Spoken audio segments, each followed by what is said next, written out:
We're on. We're live. Good afternoon, fellow Biafrans. Good afternoon to you on this day of our Lord, April the 24th, 2022. We welcome you, Ipob women and Biafran women from all over the world, lovers of freedom. My name is Helen Wapo, and I would like to welcome you to our interactive session today. And I have my fellow Ipob Women United States here with me. You are very, very welcome. Thank you for joining us. Thank you. Yes, we have our technical manager there, who is also our secretary, Sister Beatrice, Madam Bridget, who is the woman leader for Ipob Women United States, and our sister, IJ Buruburu, who is also our technical support, as well as executive member to our woman leader. We also have our sister, Dr. Adako, who is also an executive member. So thank you very much and welcome. I'm going to have our sister Beatrice at this time to lead us in an opening prayer so that we can hand the proceedings of this day to the Lord. Thank you, sister, please. Thank you. Thank you. Thank you, our woman. Father, we thank you for the time that we for the glory that you have given us. We thank you for keeping and guiding us always. Father, we ask for forgiveness for anything we have done wrong. I ask for cleansing. Today, we ask that you be with us, that everything we do will be glorifying to you. Father, we remember our leader, Martin, he is Father. Call and strengthen him in the mighty name of Jesus. Family, his wife, he has source of strength in this time of need. In Jesus' name. But I pray for Biafrans all over. I pray, oh God, that you bless everyone, that those that you have ordained to be part of this struggle for the resurrection, that you will quicken them in the spirit and the flesh and bring them forward to be part of what. Bless us, oh God, as we continue to do what we can and look up to you for the great miracle that you're going to happen. Father, I pray, oh God, that you will be with us in the mighty name. Amen. Amen. Thank you for that wonderful prayer.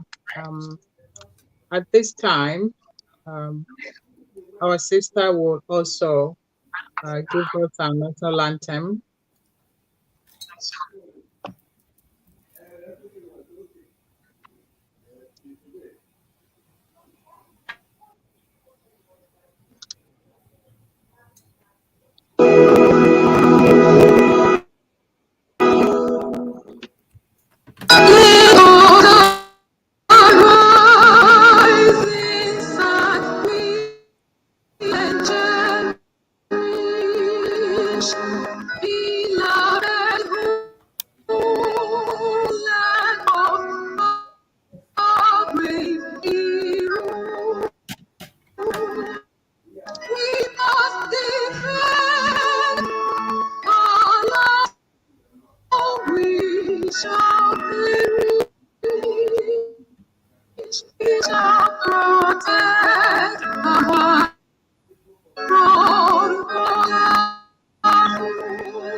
and borders are free, shall always be a flock of you.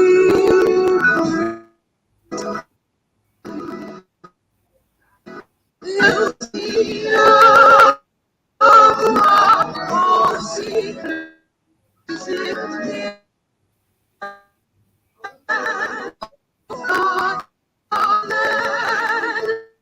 this sea of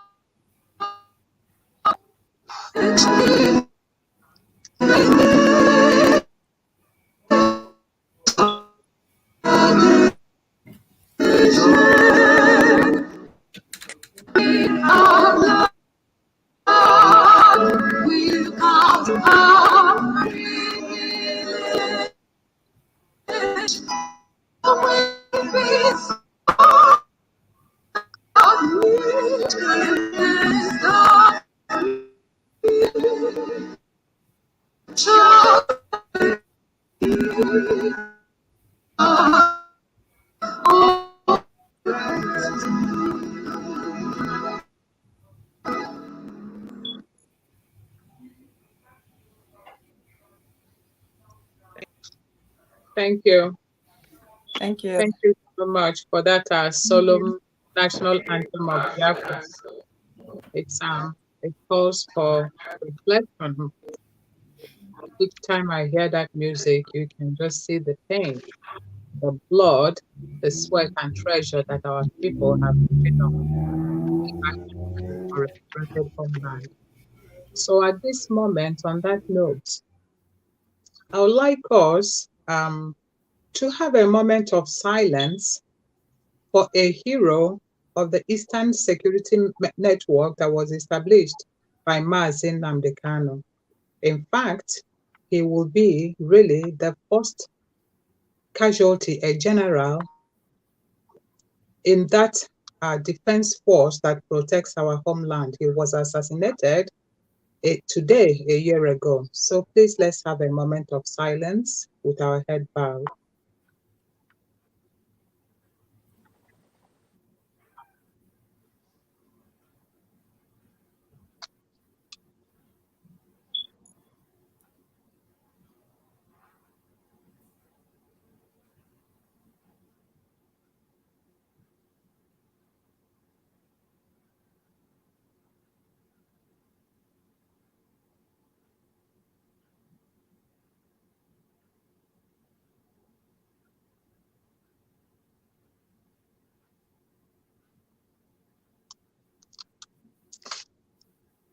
May God continue to keep his soul safe in the bosom of our Savior Christ Jesus. Amen. Amen. Amen. At this time,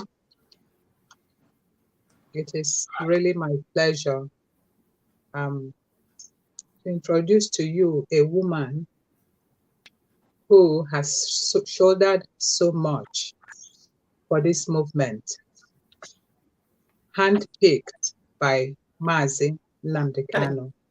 Wait.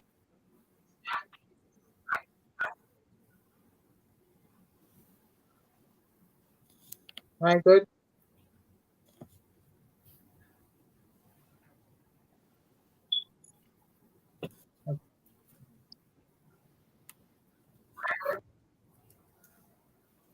We're having a little bit of Yeah, go ahead. technical difficulties. Please bear with us.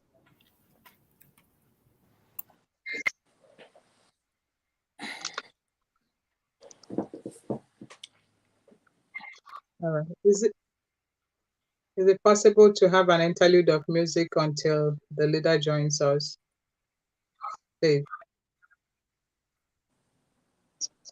Right back. Yes, okay. All right. Thank you. We have our leader right here. And it's my absolute pleasure to introduce to you again a woman that needs no introduction. The leader handpicked by Mazi Nnamdi Kanu for this job, for this purpose. The leader of IPOB Women's United States, who oversees the fundraising as mandated by our leader. We have IPOB members and non-registered IPOB members in her leadership. And it's not an easy thing. To gather our people is like herding cats. But please, let's give it up to Madam Bridget. Applause, please. Welcome and take it away. Thank you, thank you, thank you. I'm sorry I'm dealing with this technology problem. I hope it's going to work from now on. Biafrans and lovers of freedom, thank you so much. Everybody that logged in this afternoon, we so much appreciate you, and those who are going to watch us later. We are here this afternoon because of the situation of things in our land and the state of our struggle. Our people are so much confused. I would say that majority of us are not happy right from the time that our Onyendo was rendition up until now, because we haven't seen him, even though he appears in the court every time, but that is just nothing. That is nothing to us until he comes out. So, and we have to keep on working very hard until he comes out. But because of the situation of things, all the fighting and all the arguments, our people are so confused at this time, and everybody is yelling for information. And unfortunately, just like our leader always complain and contemplates when he was here with us about the Zoo media, what they are doing to us by not reporting the right thing and the correct thing and the truth. Unfortunately, our people today in the media are even worse than the Nigerian media. They have made themselves worse than the Nigerian media by saying lies, fabrication of stories without evidence, and they have taken to competing with who will tell the most lies against each other. And unfortunately, they have formed a clique, and this clique have their pattern that they use, even though they know that what they are saying, you know how pattern works. For those of us who do some needle work, pattern is a repeated, organized system whereby it's one thing that you see, it follows that rhythm. It doesn't stop. Follows that rhythm.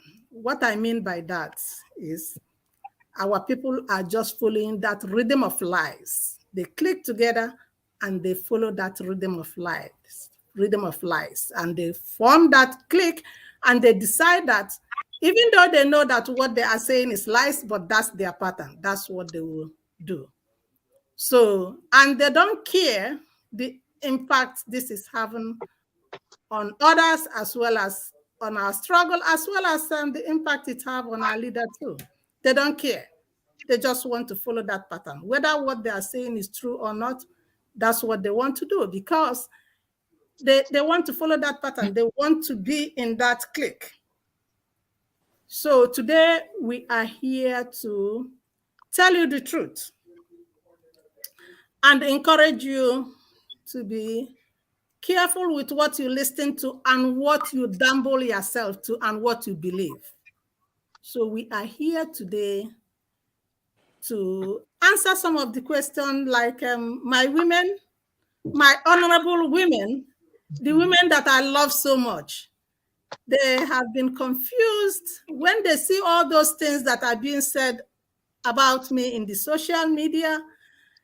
They will call me at first and they will start consoling me, and I will say, what is going on? What is wrong? And they will say, I just want you to calm down. And when I keep asking them, they start telling me what is being said about me, especially, our confused psychopath out there, Nelly Ofebu. She has taken it upon herself to just deal with my name too. to destroy my name, but she's just wasting her time, because after 2016, what I saw when I went home, nobody can make me to go back with what I'm doing, because I'm here for our people. So I want to make sure that my ladies, the super ladies, those who love Nnamdi Kanu, who work with me, who said that they will do all the best they can to support not just me, but Biafrans, to make sure that our leader comes out. They say that they have questions for me. I don't know what they have. They say that it's based on what that mad woman out there has been saying. They just need some clarification. So my ears are open, and fellow Biafrans, for you to hear what they have to say. Here we go. Thank you so much, Madam Bridget. Thank you. We really appreciate. I hope you're ready, because each one of us, we have series of questions, because of what goes on in social media. It doesn't stop, and we pick up all this information. We have a high level of trust in your leadership, so we will really split these informations one after the other. And I hope you've readied yourself and you're full of fufu and energy to answer them all one by one.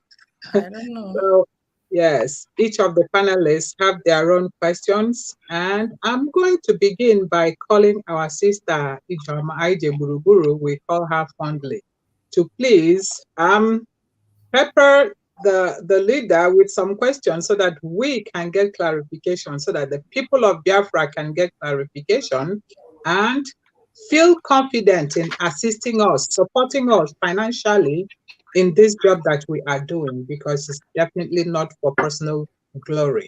Thank you, Sister IJ. Please take it away. Thank you. Thank you. Woman leader, I salute you. Thank you for being here to clear the air, because have been in our minds. And, I really salute you for coming today. Thank you all. Sister Helen, thank you. Thank you. Woman leader, the social media is on fire with all kinds of accusation, scandal against you. Tell us how you have been remained strong and focused till now. I have to be honest with you, as far as I'm a human being, some of them is very disheartening. Some of them being for the fact that I'm innocent of all those allegations. I don't feel happy about it. But I think there are so many things that has really made me to be strong, to wave it off my mind and still move on. Multiple of them, but I'm just going to mention few of them because I don't know how many questions you have more. Okay, thank you. Thank you.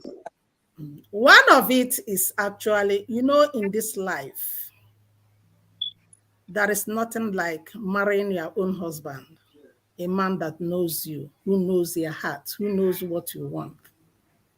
My husband tried to put me out of those social media jargons.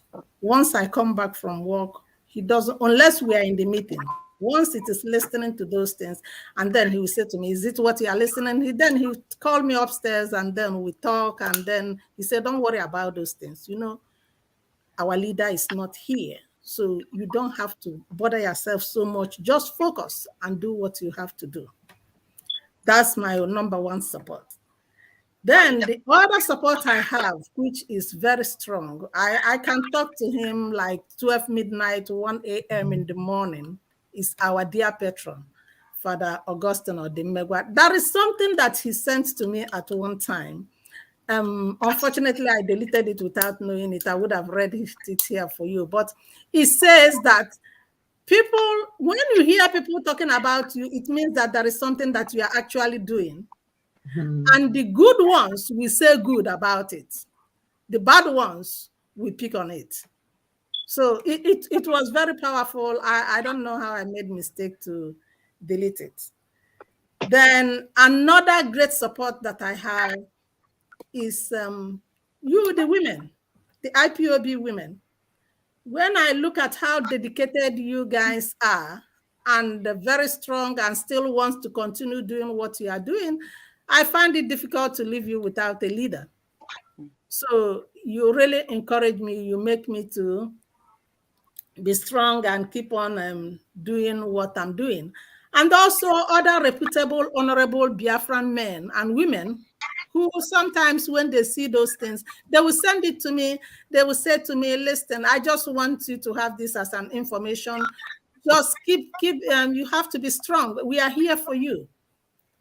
And another very strong one that has really been my foundation is me traveling home in 2016. And because of what I saw, because we thank God, myself, my family was blessed, and we keep on having the blessing, not was, we are blessed. I will use the word, we are blessed that right from many years ago, we dedicated our income to train students in back home. My husband has already trained 2 doctors. We don't even know whom they are. He was just called and he trained them to 2 sisters. And after you train all those children, they don't have a job. And you get stuck with helping the whole family because now you have already engulfed yourself in that family circle. If they are hungry, they call you. If they are sick, they call you. Then in 2016, I went home and I saw on for myself why the problem is there, why the kids will graduate, they will not have a job. And we have people that we have bought cars for those who wants to do transportation. And after a while, they sell the car because there is no passenger, they are not getting anything. So I saw for myself the reason why things are the way they are. And it was really disheartening to me. Then when I came back, because I was bred, I grew up in Aba, and Aba was just like a dustbin. Everywhere was very dirty and filthy, and most building has been abandoned. And it wasn't good. That's just the way to describe it. It wasn't good at all. So all those things packaged together, when I came back and I heard about our leader, and I said, oh, here comes the man that will solve this problem after hearing what he was saying.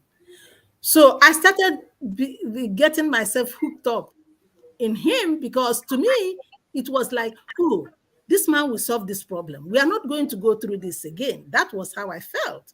Then after a while, I heard about the python down. I said, oh my God, so the Igbos could not protect this man. Then, as if that wasn't enough, also the 500 youths that were murdered in Ngwa High School. That day I was like, I said to myself, it would have been me. It would have been, if probably if I'm not here in America, I would have lived in Aba with any husband that I married, right? I said, this is not good. This is not good. So all those things packaged together, especially for those youths that were killed, I decided that even if it is avoiding or preventing more youths to be killed, I will do the best I can. So all these things are things that are guiding me. No matter what they are saying in the social media, I said to myself, I'm not doing it for these people, these ranting dogs. I'm doing it for this purpose. So that is actually what has held me together. And just like I said, you ladies, you have held me together so much. Thank you. Thank you. Thank you. Madam, God bless you. Thank you. Thank you for giving us a hint about it, about the strength. And I pray that God will continue to bless you. Another question. Please, can you throw light on some of the issues some of the issue brought against you that you are withholding ESN fund, $200,000 and $20,000. Please do also address the issue of Azuka's donation. Wow. Okay. If we can start with the 20,000.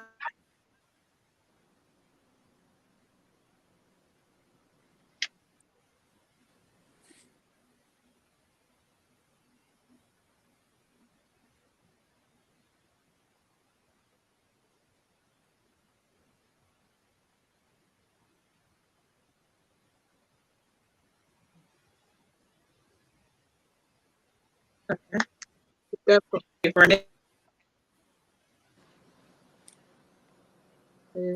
you there, Madam Bridget? Yes, she's the devil really has been fighting hard for her not to speak today. We need to hear from her.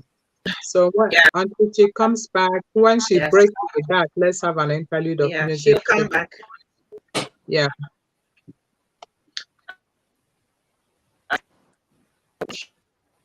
She comes back.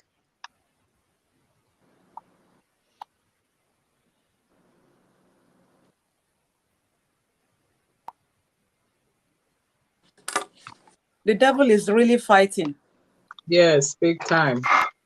Big time.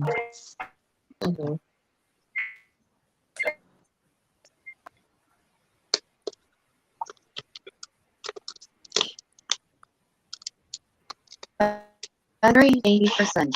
Connected to. Sorry before.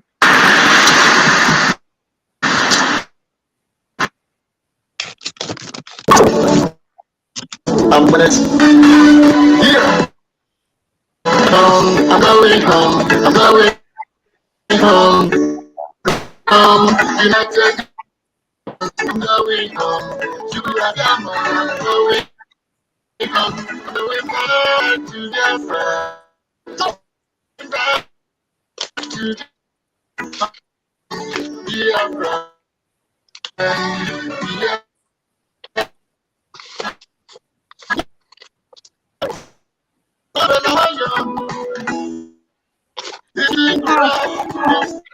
Lord have mercy on me.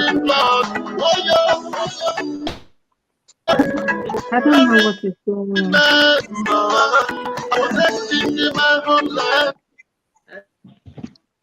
Welcome back, Leader. Welcome back. Technology is to Beatrice, probably what you will be doing is what you will be doing is if it pulls me out, just get ready to bring me back in the stage, because I may not be able to use my phone to call and let you know. Ekwensu na-agba mgba n'efu, ọ na-waste time ya, anyị ga-emerịrị ihe a taa. Amen. Can you guys hear me? Yes, we can. Okay. All right. So going back to what we were saying about the 20,000, right?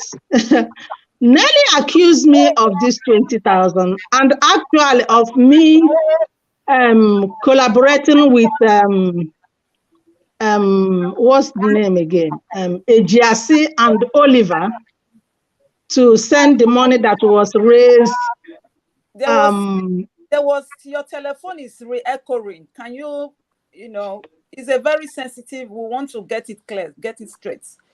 Something is because the you want another.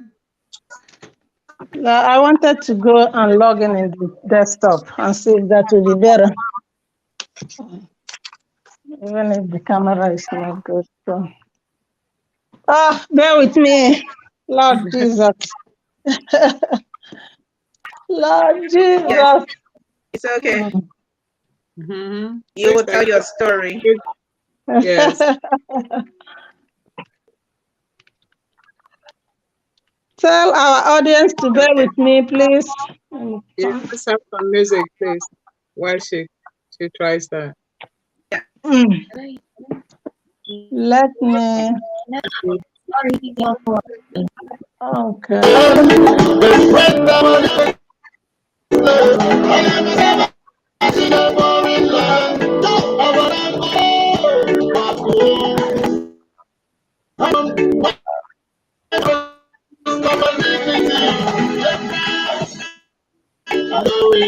Going home. I'm going home. United Nations. I'm going home. I'm going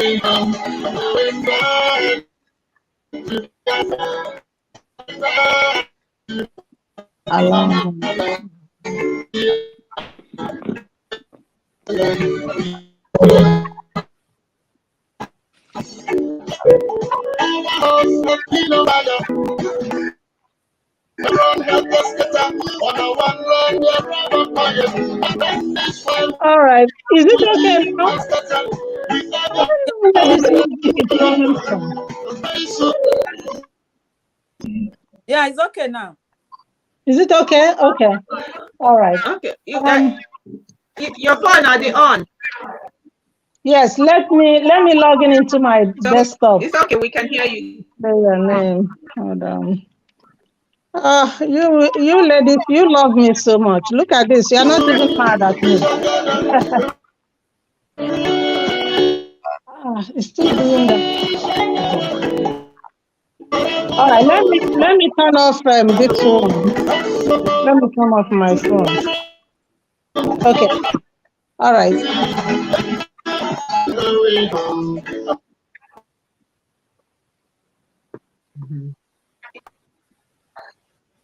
So can you hear me now?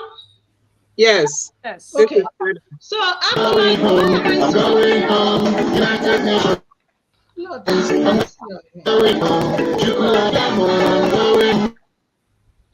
I turned my phone off.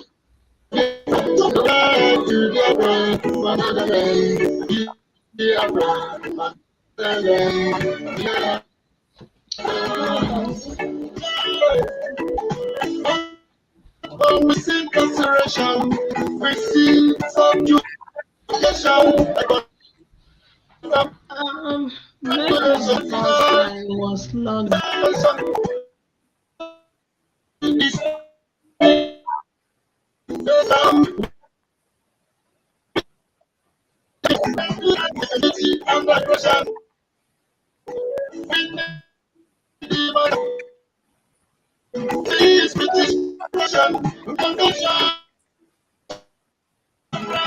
I'm going home.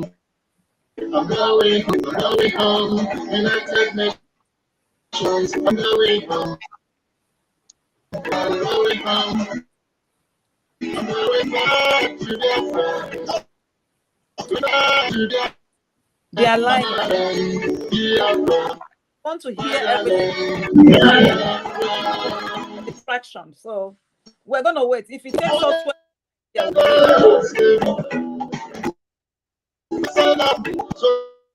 many years on exile, this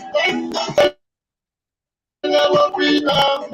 I'm tired of pushing trust. I'm tired of bleeding in the streets. I'm tired of this life. I'm tired of what I'm going home. I'm going home.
Okay, when you say phone, okay, Madam Bridget. Okay. All right, let me turn off my phone. Is this music coming from me? No. Okay. All right. So we should be good now. Uh-huh. All right. Let me stay here in the office. I will not go out there. All Yeah. right. Yes. Here is what happened. You still remember the question, or you want me to? Yes, you about the 20,000 is right in my head Okay. because I heard about this 20,000 from Nelly. How I conspired with Ejiasi and Oliver, and they transferred the money to the legal team. But guess what? Ejiasi and Oliver, because of Nelly and Oyibo, I don't talk to them since last year, October. When Nelly tweeted whatever she tweeted about Bruce Fenn and made all derogatory comment about Bruce Fenn, and they did not say anything about it. And we were in the meeting one day. There was some argument about what is going on, and I told them, listen, for the women, for the IPOB women, nobody. That is why we cannot tangle ourselves with any group, and nobody will decide for us what to do. Onyendu gave us a mandate, what we have to do, and we are following that mandate. And I left them. I don't talk to them. Actually, it was yesterday when I was trying to figure out the date when all these things were going on, when you guys called me and was telling me that we are going to have this program. It was yesterday that I saw the message that Oliver sent me on the 25th of October. And everything that he was saying, how he respected me so much and all that, I said, oh my God, I did not even see that message all along. It was yesterday that I read it. Just to tell you, I don't talk to this guy. Ejiasi, October what year? October 25th, 2021. I'm sorry. Okay. Then Ejiasi himself, the same thing too, until 11th of April, this 11th of April, when he called me in connection with Bruce Fenn testing all these things and all that. That was the first time I'm speaking to him after that October 25th.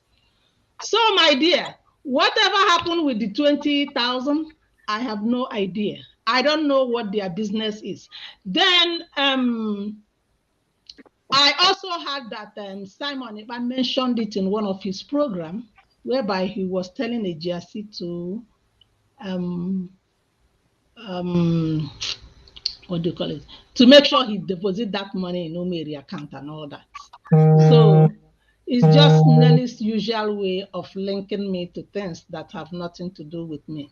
Then coming to the 200,000, people reaping where they did not sow. You know, when we had our last legal team fundraising in, I think it was October 16th that we had that fundraising, and all we raised from people, from the Biafrans, was only $7,000. Only 7,000. But the gallant men before that have already told me that they are entering into the 50,000 club. So three of them gave us 50,000 each. So I saw that I rolled, mouth shaped. Everybody was trembling when that announcement was made.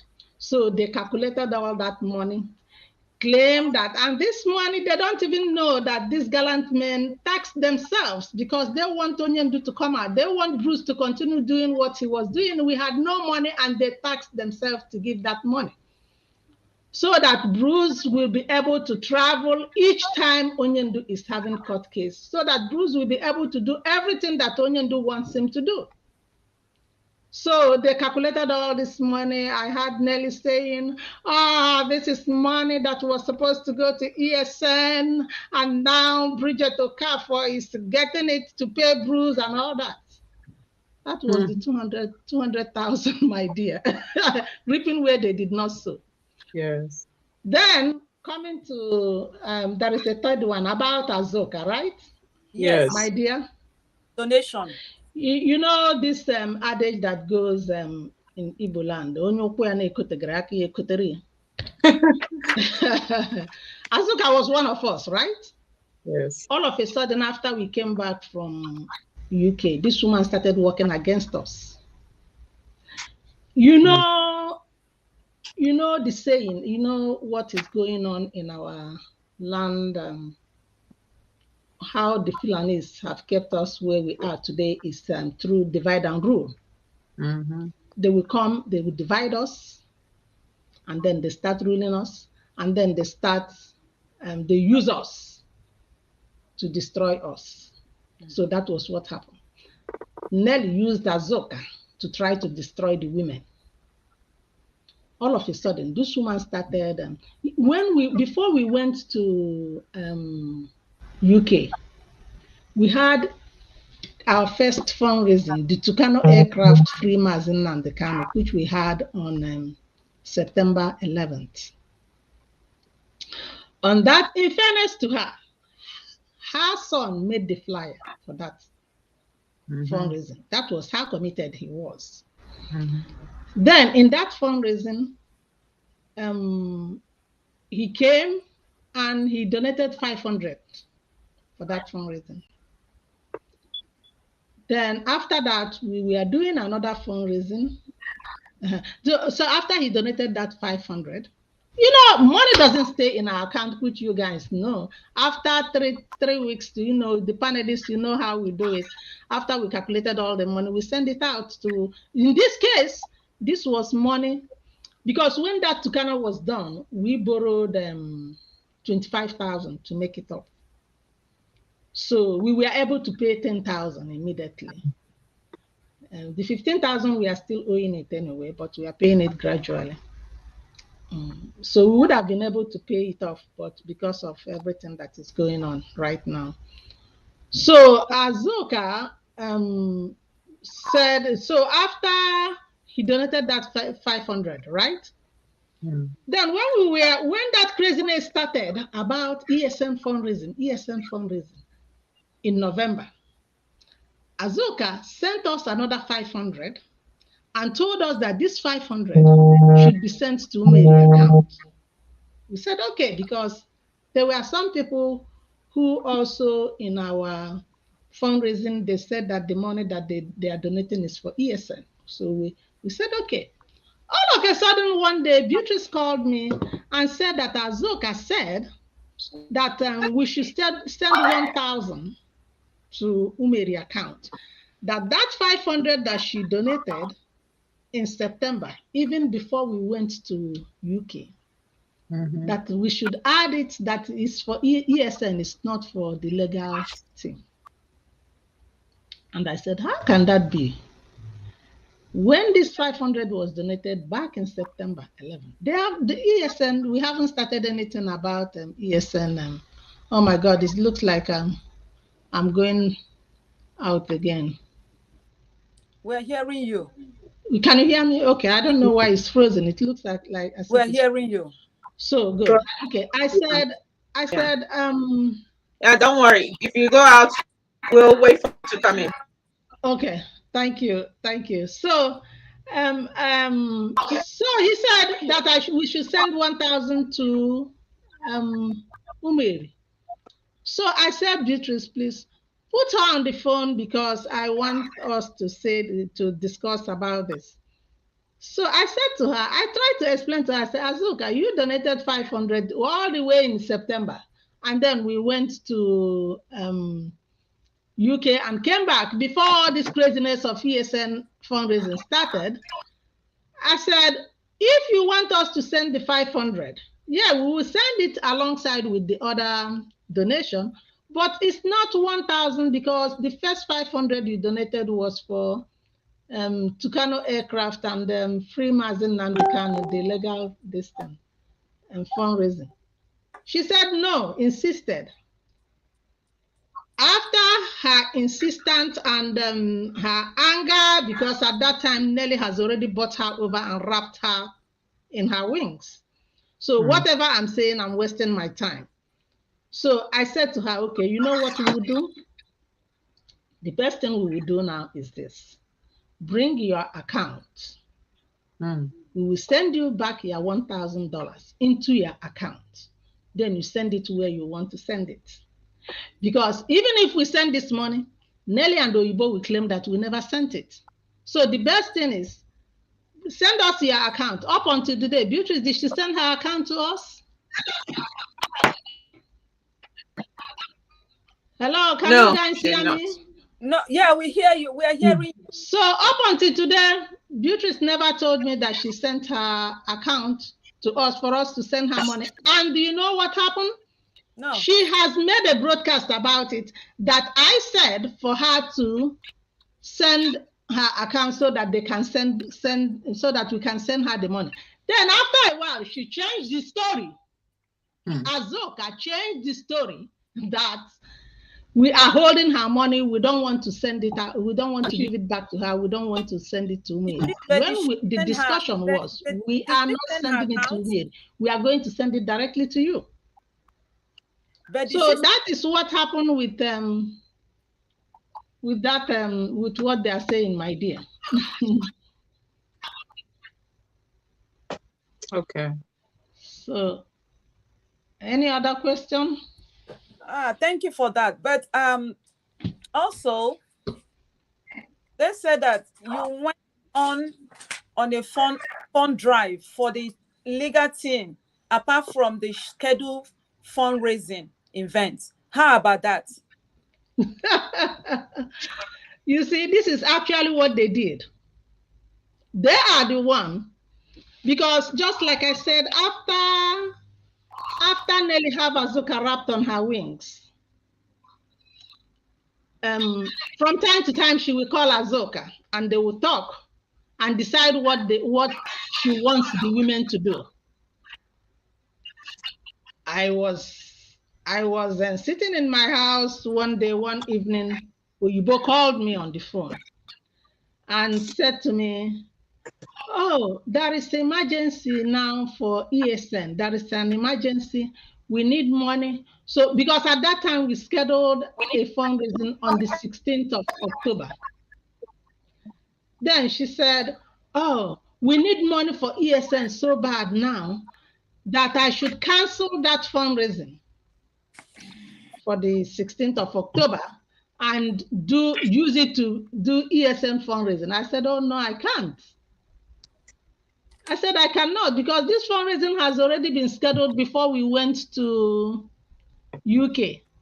And I explained to her that even this fundraising is like a continuation of the one that we did in September 11, because there are some group that actually, a doctor that wanted to bring in some of the doctors to donate money for us, who we are heartbroken because of Onyendu's rendition.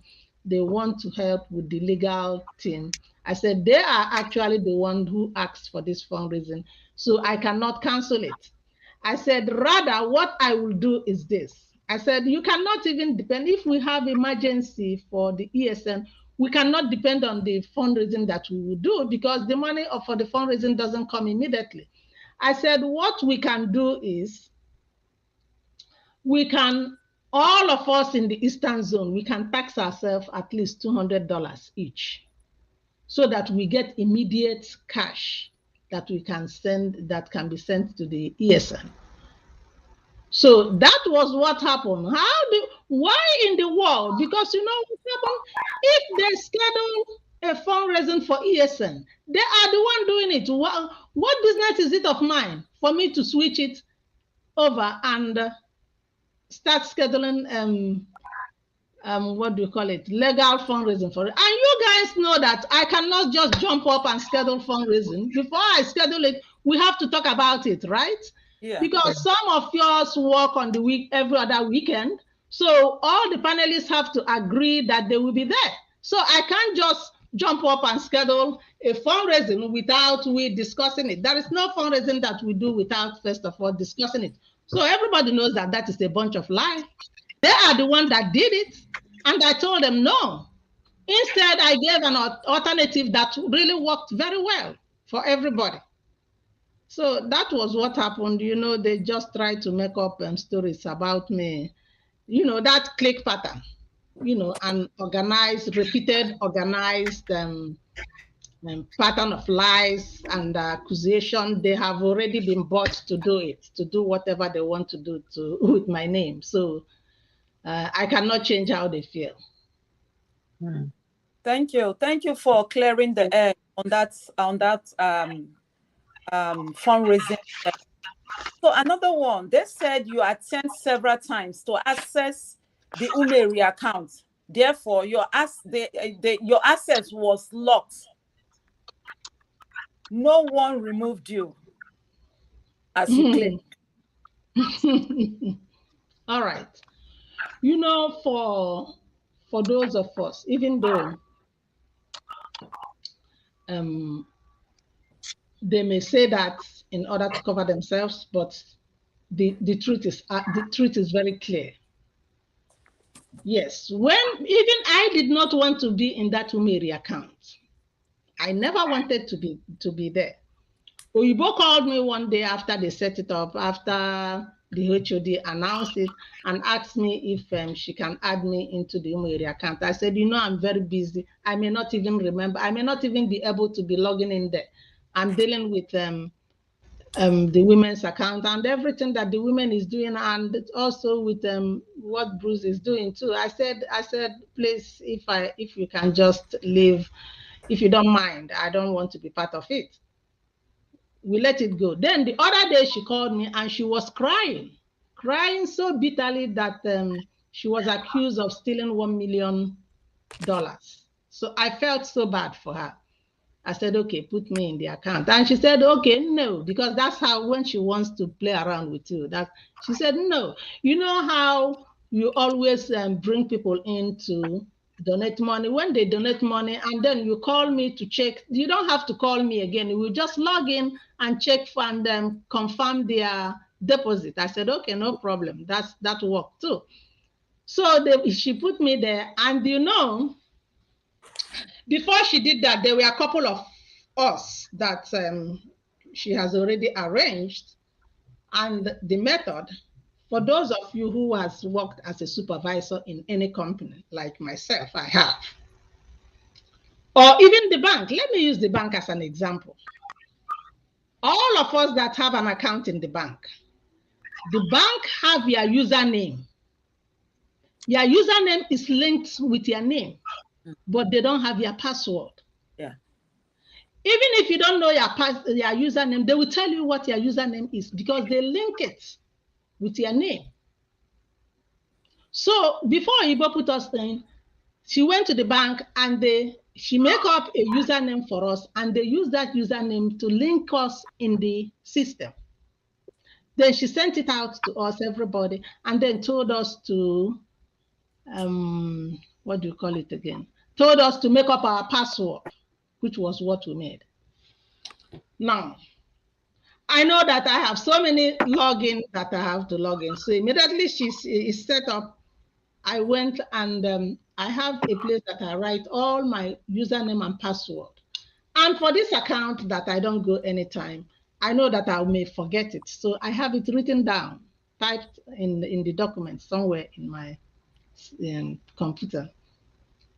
So it has nothing to do with me logging in several times, because I challenged her.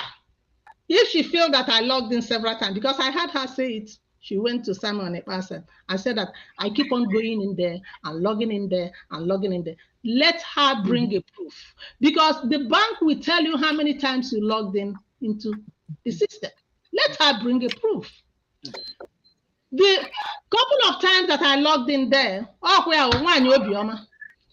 was when people donate money, the people that I have directed, when they donate money, and they will send me a receipt and I'll forward it to Oyibo. And since, just in order to help out, I will log in to confirm that their money is there. Most of them that pay through the website. The same thing, because you know when we're Beatrice, remember when we do the ESM fundraising, majority of them who are outside the country, we encourage them to pay through the website.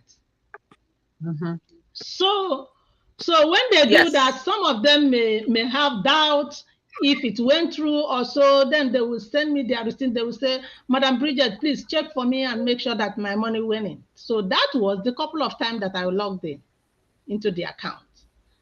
So, but that very day that Yoyibo came and told me to cancel the fundraising, okay, if I should go back to that, and the legal team fundraising, that there is an emergency, I logged into that account and I said to her, Oyibo, we have 98,000. So why should I cancel the legal team?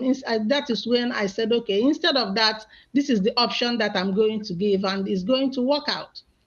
She did not like that idea that I saw. I was able to discover her lies right away. So after 2 days, she removed me from the account. Because what happened is after that 2 days, there are some group in Israel. They are not IPOB member, but I connected them. Every 2 months, they pay in $2,000. This man will come together. He's a pastor. They will come together. Very nice group of people. They will come together, tax themselves every 2 months. Once their money clocked to 2,000, they will wire it to Mary, and then they will send me the receipt. Usually, I normally send it to Yibo when it was the former account, the national account, and then she will check because they want to make sure that their money went in. You know, people hiring money from abroad, from outside the country. So this time, this man called me and he said to me, Madam, we want to, because when that Umeri was created and Oyibo, they made out the account information, I sent it to them. I said, look at the new account now. This is the other one is closed. So when they were about to send their money that month, he called me and said, Madam, I know you sent us this Umeri account, but there is another one we are seeing in the social media, and it has a different number. One of the number is different. One ends with 8, the other one ends with 9. And I had no idea. I said, wow, sir, really? I said, I did not know about it. I said, okay, hold on, because he normally called me like early in the morning, and he normally catch me like when I get up like 5, 6 o'clock. Then when he sees me on the WhatsApp, then he will call me immediately. That was what happened. So I said, okay, hold on, let me log in and give you the right number. So when I wanted to log in, the message that came up is, your username is not identified, that they cannot identify my username. Okay, that message just flashed. And I said to the guy, I said, you know what, I can't log in right now. I said, I will call you back and verify the right one. I said, don't send your money yet. Let me, so that you don't send it to the wrong account. So he said, okay, we'll wait for you. Then I called Oyibo because I knew that he was furious that day. And already there are 2 things that made her to take me off. I suggested that for people to believe, because of everything that has gone wrong with account and all that, and money after a leader was rendition, I said, I would recommend that every month or every 3 months or 2 months for us to come together, check the amount of money that has come into this email. Because after all, what we use it for is mainly ESN. I said, we check the money that came in, how much that you sent out through, because during that time she was sending it through the DOS. We check it, how much money that has gone out, how much money that is still there. We give them reports. I said, because people are asking about this, because people are calling me. I said, this will make them to have more confidence about this account. She did not like that idea. So because of these 2 reasons, that was why she took me out. So that day when I couldn't log in, I called her and I did not mix word. I asked her a straight question. I asked her, Oyibo, did you take me out of the account? She said, oh, no, you know that I'm not familiar with Bank of America. And when I will go back to the bank and then I will fix it. I said, okay, no problem. I did not hear anything from her. Mind you, these people were waiting. Then, and I forgot. After about 2 days, the guy called me back again and asked me, Madam, haven't you rectified the account? So when I told Oyibo, I forwarded her those two account information that the man gave me. I said, well, was there any time that there was a mistake in the account? He said yes. She said yes, but it has been corrected. I said, okay. I wanted to then check the right number from the account and give to him when he called. But since you took me out, I couldn't do it. I said, here it is. Here is the two accounts. You guys have to make sure that you correct this. If this man wasn't somebody that is careful, this is how we can lose money. So she told me she will fix it. I said, okay, no problem. So when the guy called me back again, so I gave her Oyibo's number. I said, call. This is the number of the person who is managing the account. Call her directly so that she would give you the right number, because I don't know which one is the right one now. I don't want us to make mistake. Then I called Oyibo because I know she doesn't answer her phone, and I don't want us to lose that money. Do you understand? And it's like an encouragement. This is a man that wants to give money for ESN, and then we are like acting as if it's not important. So just to make sure that Oyibo answers her phone, I called Oyibo and I said to Oyibo, expect a call from these people, and it's also good that you get connected with them. They are going to call you, and then you give them the right account information.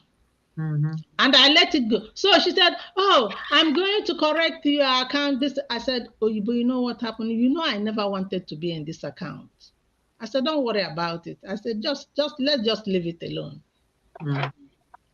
And I went about my business. I wasn't angry. The only thing that happened is that when people called me and started asking questions, I would tell them, listen, I'm not in that account anymore. Call Oyibo. So that was what happened. So for you to see how evil these people are. So people have already started questioning, after they did all those fundraising, there was no accountability, and they had problem with the North American people. And you guys saw the memo that they put out there, and they have it. One of the things that they said was for Oyibo to put back everybody that was in that account. So in order to make me look as if I was lying, but all along, she admitted that she did take me out to act as if I was lying. When they wanted to go to Simon Ekpa to present their case, they put me back into the account and then gave Simon Ekpa the list of the people who were there. Can you imagine how dubious people can be? Can you imagine how wicked people can be? Then it will look as if I'm lying. My dear, they took me out from the account, and then when they wanted to use it to make a case, they put me back. They put me back. But ever since then, because just like I told Oyibo, that very day, after 2 days that these men were stranded about sending their money, that was when I was done with them. I said, this is it. So that's the right and true story about the account login or log out. I challenged Nelly, go, the record will still be there. Go, and if I'm always logging in and Nelly is seeing me always going there and she kept quiet, okay, she said that I was going in every time and that was what kicked me out, which actually means that I wasn't there. Do you understand? Yeah. So if I was playing around with it And then I was kicked out. Then you have already told us that I wasn't there for some time, right? How then all of a sudden you printed a name and was claiming that I am in the account, contradicting themselves? Because when you keep on lying, you don't know when you contradict yourself with lies. But I just kept quiet. I did not say anything. Wow.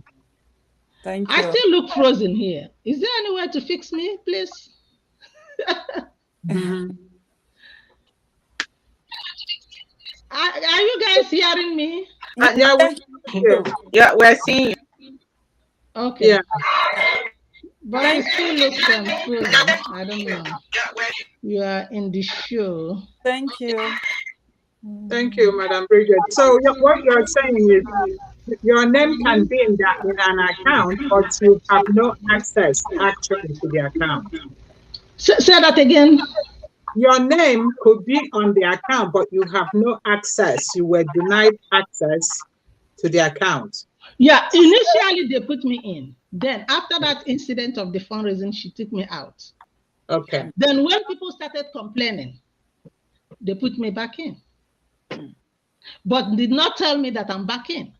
Mm-hmm. Until when they wanted to make a case with Simon, they printed out the names of the people who were there, which will show that my name is there. But they just put back in. Mm. And they know that Nelly knows that she was telling a lie that day. She knows. It's a pity. Mm-hmm. Wow. Wow. Thank you so much, woman leader, for explaining, because it's good to know now that we have known. Thank you so much. You're Another welcome. thing is, they said you're asking for the secret code used by Alan White for file of Onyendu Nnamdi Kalu's case to ICC to release the same code to the zoo government. Can you also address to remove the file? Okay, I hope you guys are ready for it. It's like too many stories that I have to tell We're today. ready. We're ready. We just don't want to tire you because you're the only one answering these questions. All right, here is what happened. After the rendition of our leader and after the filing of the Tucano aircraft lawsuit, I hope you guys remember when we filed for the Tucano aircraft lawsuit. Then we decided to meet with the financial group and let them know what we have done. And this financial group are Oyibo and what's the name of that lady again? There was a lady that was the national secretary. What's her name? Martina. Huh? Fierce. What's the name? There was a lady. Latina McFierce. Huh? Latina Matthias. Latina, Mike Peters, right? Mike Peters is her last name. Okay. Is it Latina? Latina, yes, Latina. So we went to them to present. She was the what we have secretary. Done. Yeah, the national secretary. And again, that we need fund for Bruce to continue, because at that time, after he filed that Tucano, he told us we arranged for him to continue with Onyendu's case. And so in that meeting, because Beauty, we are in that meeting, right? You were in that meeting because it was the executive members we went to meet with them. And in that meeting, we presented what Bruce has done with the Tucano aircraft lawsuit and what he is going to do. He wants to file for ICC. I will still come up with that ICC case. Let me just give you what happened that night so that we don't get things mixed up. So so me and Oyibo, so all of us, we were in that meeting. We were talking about the Tucana and also way forward with what Bruce is going to do for us. That he wants to file a lawsuit. He wants to file a lawsuit on ICC and all that, and those filing. I'm not a lawyer anyway. I may be using a layman's language about it. Please pardon me. So Oyibo said, oh no, we have a lobbyist that have already filed something. Remember, this was like around August, that have already filed something that Onyendu hired, so that there wouldn't be any duplication of services, and we don't have money to pay 2 lawyers. We said, okay, good idea. Okay, find out what this group of lawyers are doing, these lobbyists are doing, while we wait until you find out, so that Bruce is not going to file the same thing and then we start paying for it. There is no money. We never had anything. So that was when Latina jumped up and said, do we have lawyers? That these people are lobbyists, they're not lawyers. I don't know the difference, don't get me wrong. It's now that I started knowing the difference. As of that time, I don't know. So Latina said, oh, so we are paying them 65,000. So Latina was the person that started comparing. He said, okay, look at what Bruce have just done. What are these lobbies doing for us? So Oyibo frowned when she said that. She said, oh, no, we will discuss that and all that. So we said, okay, just find out what they are doing so that we don't have to duplicate service anyway. We waited and waited and waited. There was nothing. So the group, you know, these men, they want to do something for Onyendu release. So they said to me, okay, madam, if Oyibo is saying that he has done something, we need a proof, because we have checked in the site, the ICC site. We don't see anything that is connected with Onyendu's rendition. So they asked me to find out from Oyibo. I called Oyibo and I told her. Oyibo said, oh no, it's a secret. Nobody wants, we don't talk about. I said, but they want to make sure that it's filed. That's all we need. We want to make sure that it's filed. So they sent me an email for me to send it to Oyibo with attachment of the one that Bruce filed in 2019 for another country, that have all the information, the reference number and anything, and told Oyibo, send this to Allen White or Allen Group and tell them this is exactly what we want. And they did mention the code and the case number, the case file number, that it will be faster for us, lawyers and lawyers, let's do this between us. Once we see that you file this, we don't have to file the same thing. I sent this email to Oyibo. Up until today that I'm with you, we haven't had anything. Wow. So the men went ahead and filed. And again, they were saying that they filed for in ICC. I was told, I'm not a lawyer, that for a country, you don't file in ICC, you file in ICJ. But for individual, you file in ICC. So that was the confusion. They wanted to know, where did you file this thing against Nigerians? Is it ICC or ICJ? Because Oyibo was telling us ICC, and Bruce is saying, no, you don't file anything about a country in ICC, but for individual, you file it in ICC, but for country, you go to ICJ. That was what made them, they just went ahead and filed in ICJ. Then you know that Oyibo cannot do anything without Nelly. So Oyibo went and told Nelly that I was requesting for this information. Wow. So as her usual way, she went out to the social media and started complaining that I am looking for the code, the case number, everything about the ICC filing, so that I can send it to the zoo. All right. Again, I'm not a lawyer. When Bruce filed this ICJ, alongside with this one that is filed for ICC, the procedure is that the ICC, once they received it, They will download everything that was filed and send it to the Nigerian government and say to them, hey, look at the people that filed something against you. We need you to respond.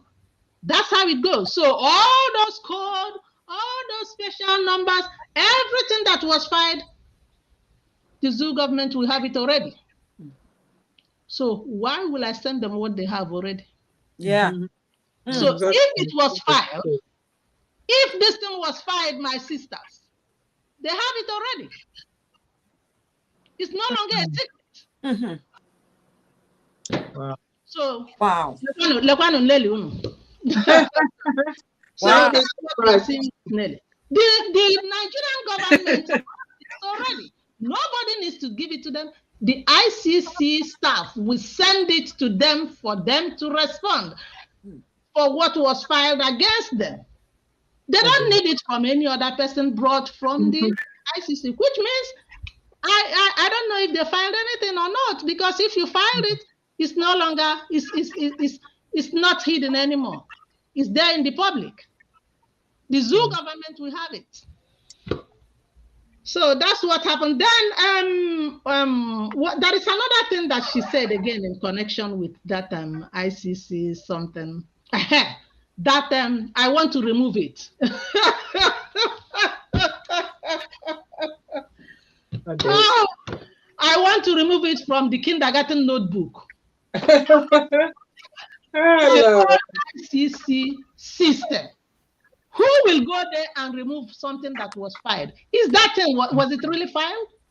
If that thing is filed, who are you to go to ICC system and remove what was filed? You see, when Nanny lies, she doesn't, but you know what happened? She has already wrapped our people in her wings. They are believing everything that she's saying. That is why we are doing this today. It's a pity. I don't know.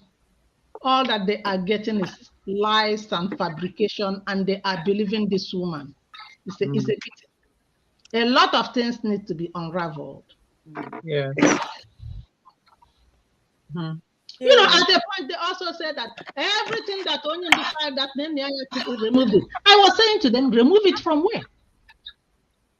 Who are you to go to ICC system and remove something? Unless you are working there, unless you are a staff there. I want you guys to imagine what these people are saying. You know, this is ICC. Oh. This is ICC. It's not a notebook, kindergarten notebook. Oh. This is ICC.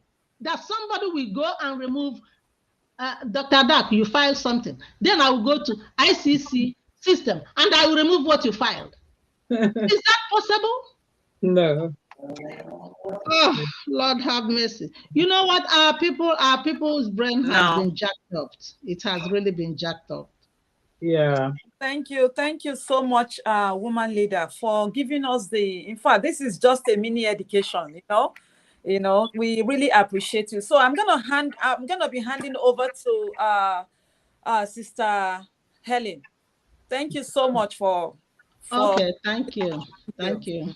Thank you, Madam Bridget. I really do thank you for how you've articulated this clarification, because I know there is so much more. It's much more nuanced than this, and it happened over a period of time, and you have really taken it quite graciously, and you've been quiet, and so has this group as well. We don't go out there and bark like dogs.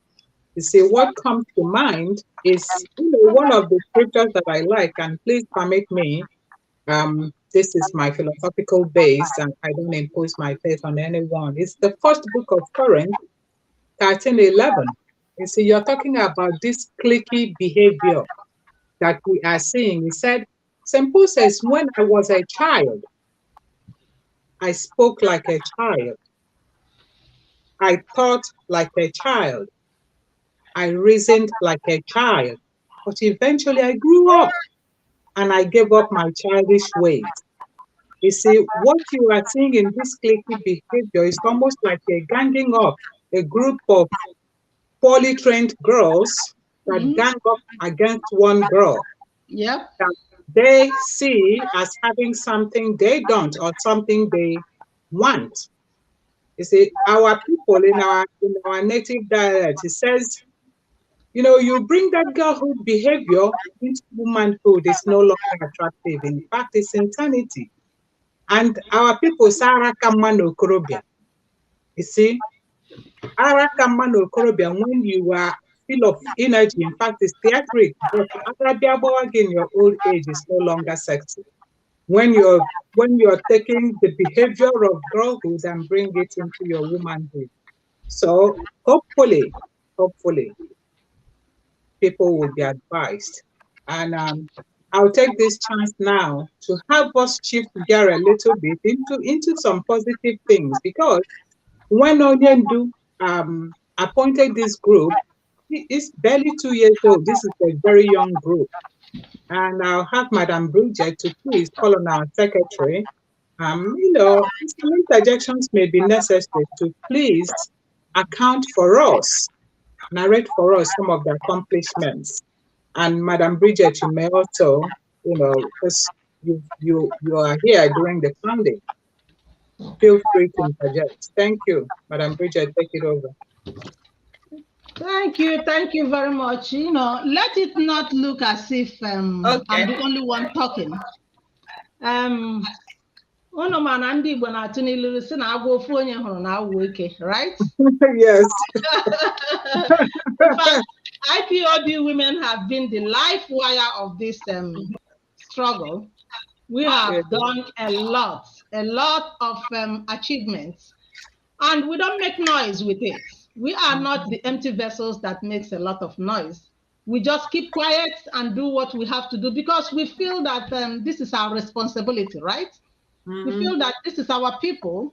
We are here in diaspora. Our leader made it known to us that we are really responsible to make sure that anything financially or support, that is our responsibility, while our people at home deal with all the ordeals that they are subjected to.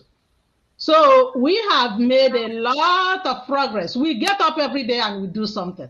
We get up, our what we have done speaks for us. But right now, we can't keep quiet anymore. We have to say what we are doing, since they are bombarding us with all these negative names and name calling and everything. So now we have to start saying what we have done. So I'll allow my secretary, because what we have done, what we have focused on mainly are the two important elements that are really necessary for this struggle, which are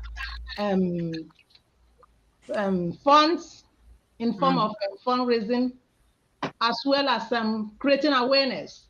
So I have my secretary here who have been with us right from the first day that this group was inaugurated in New York by Onyendu.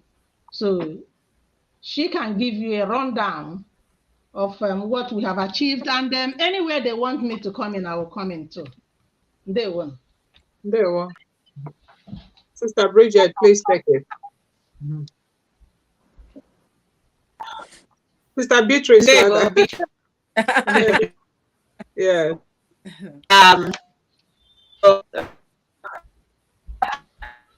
This is okay. We often get in our names. Thank you, and good afternoon, Biafrans, and good morning, depending where you are. I will take this opportunity to name of the achievement the Biafran has achieved since the inception of this is not all, but these are just the highlights. IPOB Biafran women have been and continue to be the part of this Biafran struggle, with their numerous achievements listed in a nutshell. Some of them include the gap between IPOB and non-IPOB, mobilizing about 159 women who work together united as one in supporting Mazi Nnamdi Kanu in all projects of restoration of Biafra. Establishment of weekly women broadcasts continues with rallies, both international, both internal US, and the international rally at UK, supported via fundraising, multiple fundraising with the highest degree and track record of accountability and transparency. And we're also given awards our and impacting by the financial department here in USA. And some of our award can be seen our platform on Facebook and on our Twitter. But that report all of that call us to give an account something else. So one of the I will list some of the fundraising we have. This is not a complete list, but these are highlights. But we did a relief fund with March in 2020. When Onion It's Dubois breaking up. introduced uh, volunteer services. A lot. Okay. Okay. Can you all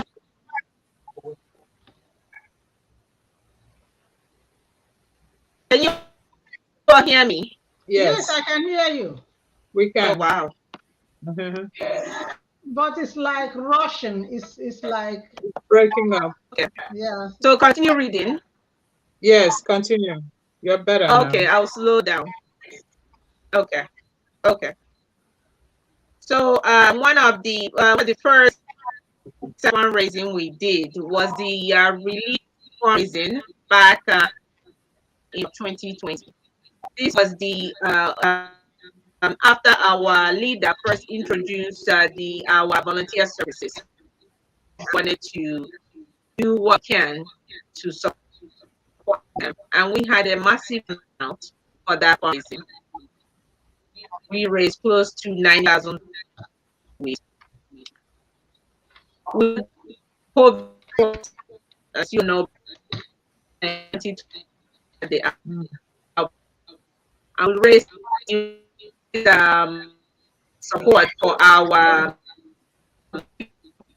and we raised more than 6,000 for to help our people.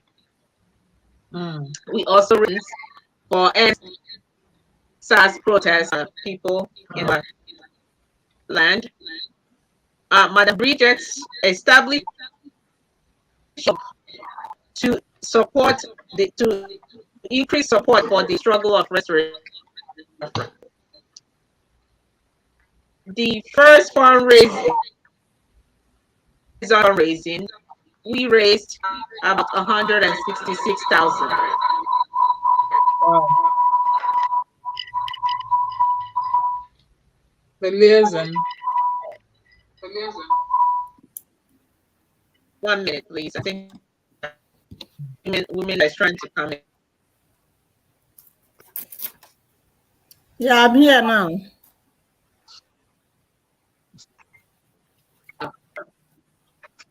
Okay, so I'll continue. So, the liaison group, their first fundraising, raised some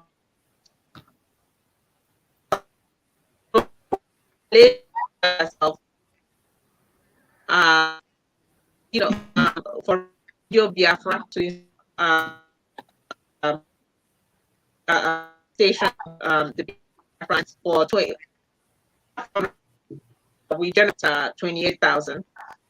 Mm. Our first IPOB Women ESM fundraising was in February 19, raised about 180,000. Wow. Our second ESM fundraising is about 65,000. And then we heard about the tragic death of our gallant command Consult, and we established fundraising in his honor to help support the family. We raised about 39,000 for that fundraising. Mm. Madam Bridget formed the gallant men to include and encourage commitment of Biafran men to support as you all know, we also filed hired Bruce who filed a lawsuit because of the Tucano aircraft.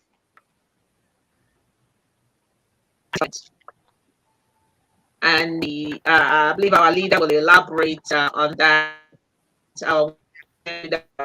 which prevents them in the southeast. But now is we seriously focus and commit currently a release of our leader with our blessed development. So some this is not an exhausted list of what we have able to accomplish under our women leader. These are just some of it highlighted. Thank you, thank you all so much. Okay, thank you so much. Well, let me talk about some of them, like the liaison fundraising. Actually, the liaison that you see today, that wasn't how it was when in the beginning. I was the one that formed that liaison. How and the reason why the liaison was formed was after the relief fundraising, after March of 2020, when the Fulani started trooping into our land. And we just, what happened is that I would just get up in the morning, something will come into my head, I have to do this. And because the women that are working with me, as devoted as I am, and once I tell them, they get up and then we start planning. So we, because of that situation, our leader they have people that they called volunteers, and that was before ESN was formed. And we just get up one morning, we decided to raise fund, and within 3 weeks we raised 98,000. But we couldn't complete that fundraising. Our leader said, okay, we should concentrate on people outside IPOB, while Oyibo and Neneanya should concentrate on the IPOB members. Yeah. And meanwhile, this group of people have already been given to the World Igbo Congress to work with them. So we couldn't really do much with them because, there are so many organizations and all of them are like connected with World Igbo Congress. So we couldn't do much at that time. So as time went on, ideas started coming into my head to tell my women. Then I was called by a company. This is how the name liaison started. If anybody, for you to know. A company called me because I work as a clinical reimbursement specialist. A company called me, it was owned by the Indians, and they were looking for clinical liaison officer, not clinical liaison specialist. So I said to them, okay, send me the job description. This was on a Saturday. They said that they saw my resume and they are interested, that I don't even have to come for any interview, that they called my job and that was how they got the recommendation. I said to them, okay, send me the job description. So I gave them my email. They sent me the job description. After reading it, I said, you know what, at this age and at this stage of my life, because the job involves me going to different hospitals to campaign for patients based on their insurance. So I said to myself, I don't think that I want to do that. Instead of running around for a job at this time, I will run around for Biafra. So that was how it started. I called the executive. I said, you know what, we are going to form a liaison group. It's funny, right? I said, we will form a liaison group. And they said, what is this liaison? Said, let me tell you, we are going to go around America. 4 places that I mapped out. I said we will go to Houston, places that we have so many of our people and they are not really coming up to support this struggle. I said we are going to travel to Houston, to Maryland, to Atlanta, and to California. We will travel and then we are going to have like a town hall meeting with them, and then we will tell them about Biafra. And I said to them, but before we do this, it's not something that we just get up and do. I'm going to call our leader to approve it first because we need somebody, a man that will go with us. So, because we can't just tell anybody and then they'll go with us. I'm sorry to mention this name, but I have to because we wanted it to be successful. At that time, we targeted David Ezekwesili, the then New York coordinator. And that is the person I told Onyendu at that time. So New York State, right? Okay, I'm sorry. So I called Onyendu and I said to Onyendu, you know that I know that we have members here in US, but it's not too many. I said, we want to go and campaign for more people to join, either join IPAB or to support us. And because of that, we want to form a liaison group so that this liaison is like, it's part of running around and getting more people. And then we are going to bridge the gap between IPOB and non-IPOB. I said to him, they don't have to sign swear oaths. They can still support us without swearing oath. He said, okay, good idea. So I came back. So I scheduled a meeting with him so that me and the executive will go and meet him. So we went that day. We sat with Onyendu. We explained to him everything that we want to do about that liaison. He said, a good idea. And he said to us, okay, who is going to lead it? Because remember at that time, I'm still the woman leader. I'm the woman leader. Then one of us said, oh, okay, Chirong is here. She can lead us. So Onyendu said, okay, Lady Chin, are you willing? She said yes. So we made her the liaison officer. Go and check these dates.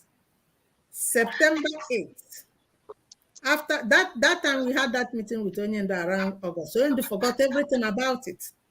On September 8th, at 8 a.m., I got to work that day. I said, I don't know why Onyendu haven't announced this so that we can start because we need to travel. So I called him. I said, we are waiting for you to kick off this liaison. He said, oh, he forgot all about it. He told me to test him Chirongwinyi's name, and also that he's going to come. By then, Obido Obieno is still with us, that he's going to let Obido Obieno know since all of them live in California. And that was during the time our leader broadcast 3 times a week. He broadcast on Monday, Wednesday, and Sunday. So that was on a Wednesday. So our leader came and announced her name and as the liaison officer. And then immediately we started.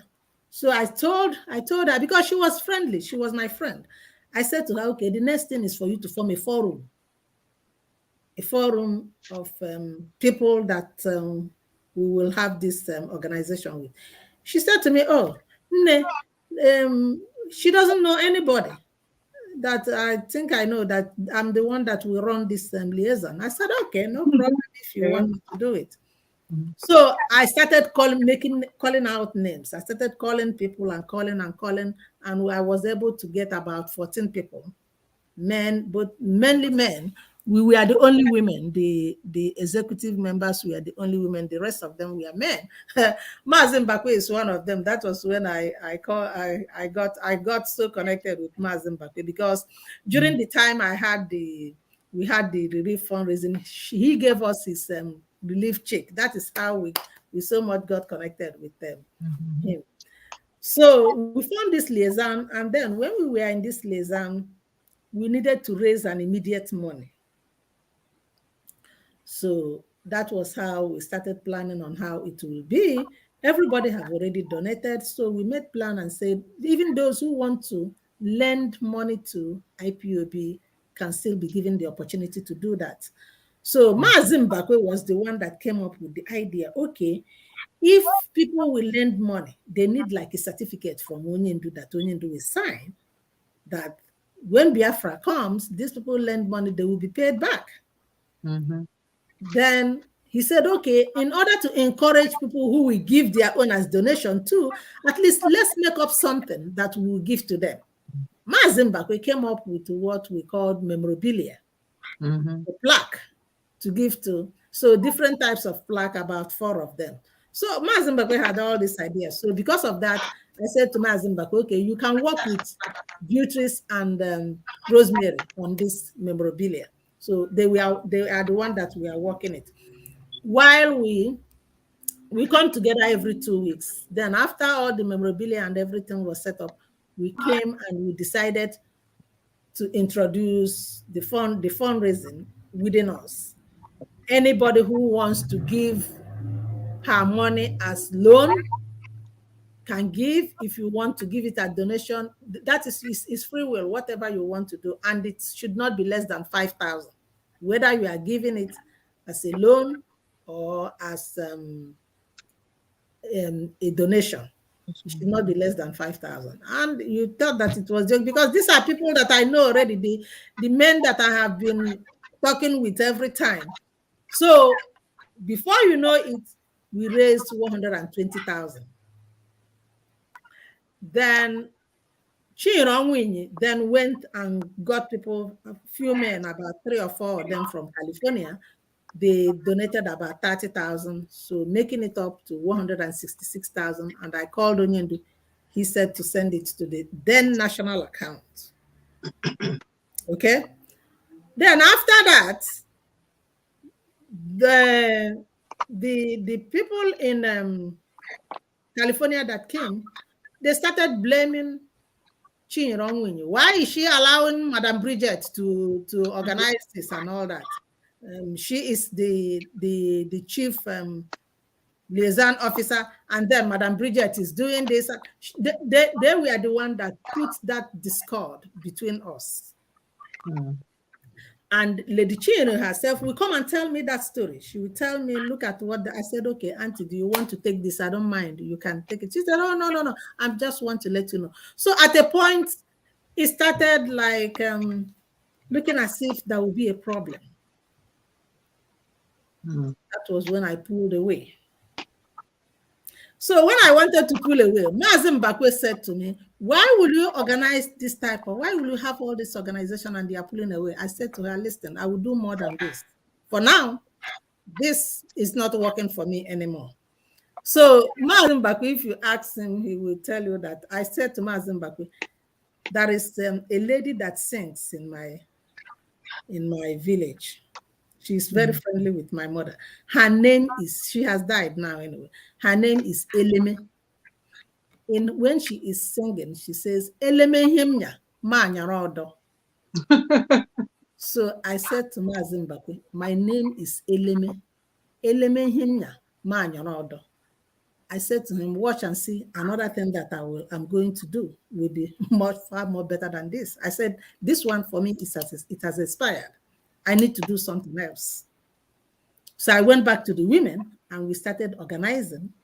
And then one day I was talking to Onyendu. I said to Onyendu, you know what happened? I said, there are some men that are interested in giving us money, but because of the fact that they don't have any platform, you know how our people behave. They are reluctant to give all this money. But if you give me permission, you see how you allow me to organize the women. I can bring the men together too. And he said to me, then what is the name that you are going to call them? Because he had this suspicion that I know, you know how men behave. Tomorrow now they will do this or they will do that or they will disorganize. I said, no, because I'm going to be in control of what is going on. I said, don't worry about it. I will make out the name. That was how I started recruiting the gallant men. And you all have seen where the gallant men, what they have done today. Yes. Okay. So then to expatiate more about the radio broadcast, in quest of awareness too, back in, that was a group that was doing that radio broadcast before, but they left. They are no longer IPOB members. Then one day in the afternoon, that was around August of 2020, the then national coordinator called me. That was on a Wednesday. He called me and said to me that they don't want any gap from this women broadcasting, that I should organize my women to come out and start broadcasting in the radio. I was at work. I said to her, you know that not everybody wants to do that. I said, you guys can give me time. He said, no, Onyendu doesn't want any gap, because when they want you to do something, they tell you Onyendu said. So I said, but I will have time to get people. Today is Wednesday. How can we have time to get people on Wednesday? Practice. I said, I haven't done it before. He said, just try the best you can. Then I had a friend, a very good friend of mine that lived in Texas, Doris. I called Doris. I said, Doris, this is what is going on. I said, in case if I can't get anybody, it's going to be me and you. I said, please, please. She said, okay, sister, I will do it for you. So me and Doris, and then we found another person, Victoria Wanko. She's just like a daughter to me. I love her so much. She's still in our group now. I called her and I told her, please, this is an emergency. If you can just come and join us, we need to start this broadcast. She works every other weekend. I said, even if it means that you will not stay the whole time, once you say do your own broadcast, you can leave. So she accepted it. So it was just me and Doris, Doris and Victoria at that time, three of us. We started it. I was moderating it, and both of them were saying, then I will interject, and then we do it. Then as time went on, we started growing, and the national coordinator at that time wanted me to do 2 sets. At least one set we do one weekend, the other set we do another weekend. So we keep on looking for more people. We couldn't get more people until Tina joined. Tina joined, the one that they call Dr. Tina. She joined. Then I was busy. Even though I was busy with that, but in my head, I need to do more things. I need to do other things. So I said to them, okay, you know what we are going to do? We are going to take turns to moderate. I said to them, I'm traveling out of the city. I divided it for them. This week, this person will moderate. The other week, another person will moderate, because we got 2 people to join us. Doris brought 2 of her friends and they joined us, and then we became 4 of us, and myself, that is 5. So I divided it for them. One person every week, new people will be moderating so that they will know how to moderate. So one night when we came and we were trying to, because this was funny. They did not know that I would just leave like that. So when it was my turn to moderate, I had another plan where I was going. So I said to Victoria, please, can you do it for me? Because I can't do it next week. And again, let me tell you the truth. I hate getting up very early on Saturdays, because I feel as if, you know what, I have gotten up early for 5 days. On Saturday, I need to rest. And again, I have other plans of what I have to do, because doing that thing was like tying me down. It was because it's only the weekend that I have to plan and do things. So they said, okay, Madam Bridget, it looks like you are so busy with this. When can you just hand it over to me, to us? I said, right now, this night, you can take it. They were shocked. I said, you can take it this night. So I handed it over to them and off I left. I started planning other things for the women. Then I had time to now concentrate with the women to plan things, and that is where we are today. That is why I am able to get women who are really committed within that circle that I can call even at midnight and say, we have to do this, and then they will get up and they will do it. So that's the story of our journey. You see that we are involved and well focused, so much focused, dedicated, with both fundraising, which is the support, as well as creating awareness. We are there. Everywhere you call us, we are there. And we don't talk, we don't make noise, we don't let anybody, we allowed what we do to speak for us. And it made us so popular. People know about us. Why actually, Biafrans, why we have to talk about it today is that people have turned the story around. They are saying bad things about us. So now, ladies, we have to start telling our stories. We have to start telling our stories, what we have done. So I hope you guys, Biafrans, those who log in today, those who are watching us at Facebook, you can hear what the IPOB women have done. It's a lot. This is just in a nutshell what we have. Everywhere you go is us. Every good thing that has happened, that has ever happened in this restoration of Biafra, even though I may not be there presently, I am the one that established it. So, do you have more questions for me, or are we done? How about an applause, please? Yes. Well, I have a little addition. All right. Round of applause. Just to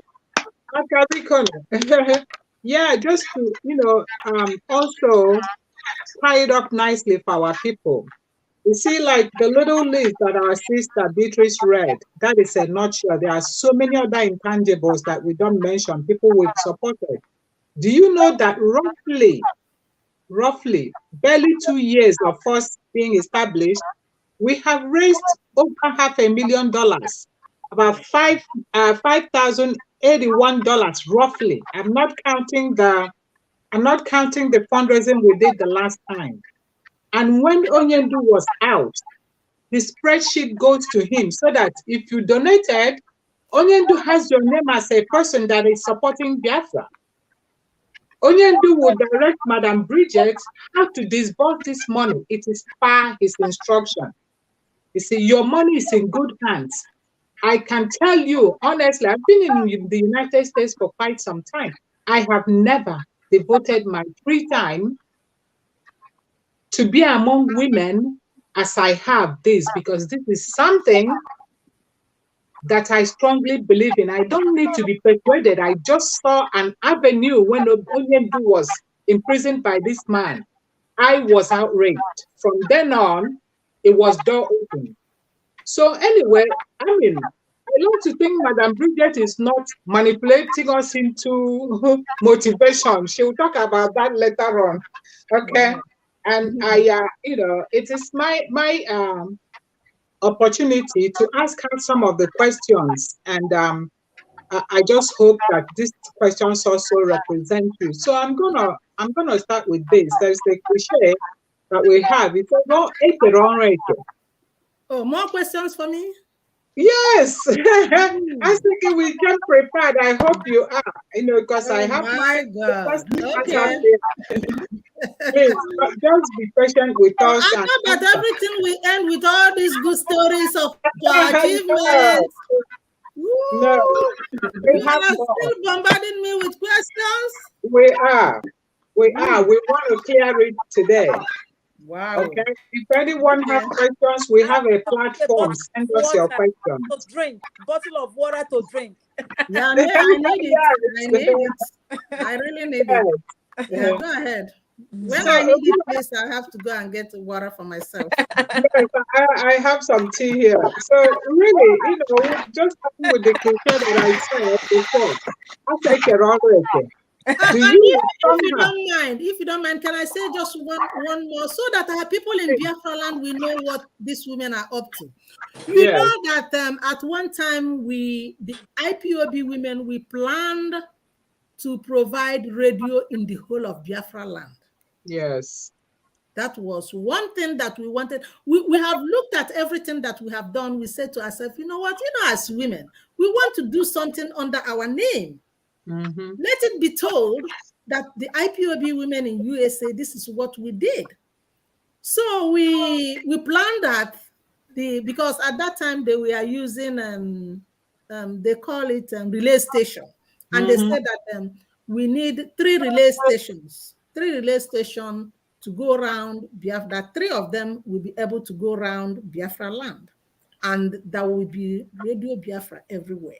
So we said, okay. Our patron came and said it, and he came to our meeting one day and announced it. And I said to the women, this is a good idea. Let us adopt this. And they said, okay, how are we going to do it? Then we came up with every woman that will wear our uniform will be part of this. We started leaving ourselves $250 each. If you want to wear our uniform, you saw how pretty our uniform is. Yes. If you want to wear our uniform, you will be listed as one of the women that provided the relay station that went around Biafra land. That was the plan.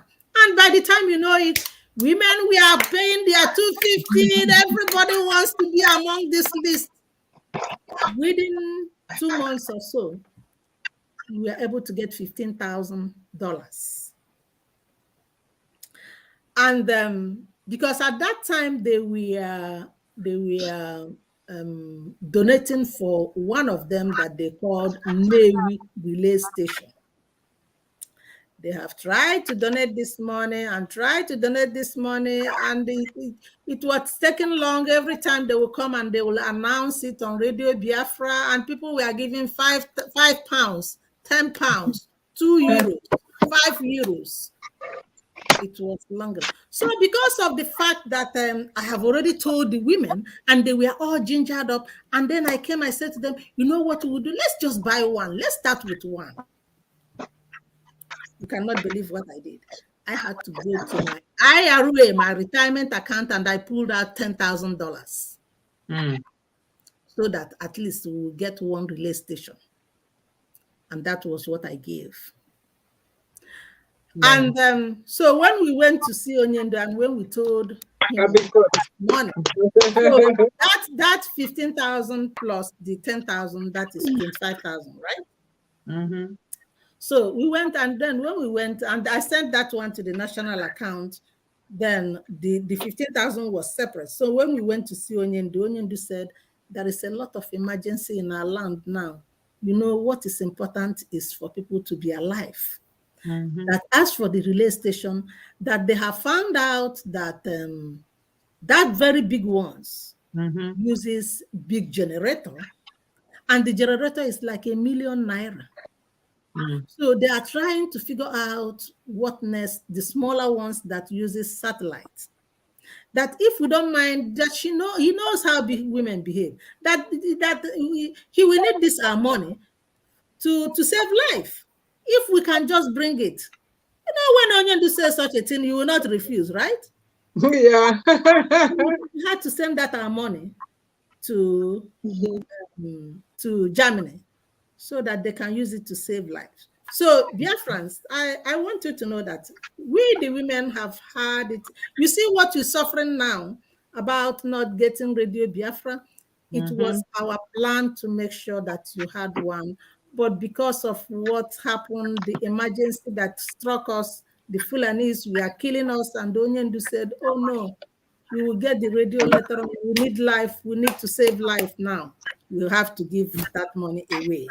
And after that, we were then planning to have a banquet done during the 2020 million march so that we can get more money. Unfortunately, the COVID came. So we couldn't have that banquet anymore. And even our uniform was delayed because we wanted to buy more uniform that day and sell it at a double price in order to raise this money. But because of the COVID, the 2020 million march was canceled. And as you see, many things has happened after that. So we couldn't meet that our goal. So you can see how the Biafran and IPOB women, we have planned for everything for you. Just never mind, we are praying when our Onyendo comes out, and we are working hard to make sure that it comes. So when it comes out, then we continue. So now, my ladies said that they still have more questions for me. Even after all the stories that I told you, I thought you say, okay, Lee, you can go. You still have more questions for me? Oh yeah, these two sisters haven't asked. So please, if you want water, get some water because we will ask them I all. may have to. Yeah. All right. How many Yes. questions do you have? I need to know how many. I have several. I have about 3 or 4. So Several. but those can be broken down some more. So All right. as you know, really, we need that. We do. Yeah, because tongues are working on spreading lies, and those need to be addressed, for our own comfort and also comfort of Biafrans that support us. Okay. So yes, okay, this might sound a bit elementary, but it's not. We're getting somewhere. So do you think any single group of individuals has all it takes to get Onyendi released and to restore Biafra? Because like I said before, our people say the responsibility is shared. Okay, in this struggle, and in fact, for life in general, what are your thoughts on this? Expand on it, please. You said, do I think that one group are capable, have all it takes to release on? Oh no. And then for Biafra to restore our country, Biafra. No, not at all. Because nke ma nke a ịmarọ nke a. Nke ị na-eme nke a ịnara eme nke a. Okay? It's a collective effort. It's a collective effort. The legal team, the awareness team, everybody, all hands on deck, all of us. And guess what? If at all we are doing anything for Onyendu to be released, if at all you are doing anything, you don't have time to castigate other people. Yes. Because you will know that whatever you are doing will keep you so busy. Yes. So I wonder all this group, Nelly's group that are coming out and then talking and castigating people. Are they really doing anything? I don't think so. Just like we are doing something. Ladies, have we ever gone out there to castigate any group? Oh, wait. No. We are focused on doing what we have to do, because isn't it? Because we know that we are doing what we are doing. There are other things that we are not doing too. Yes.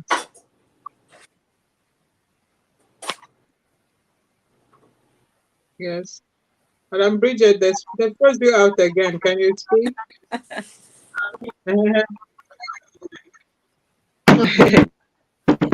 Okay. All right. Battery 80%. No music. REVPL 4. Yes. Okay. We can take a break and give our leader some time to refresh and come back. Oh boy. Maybe I need to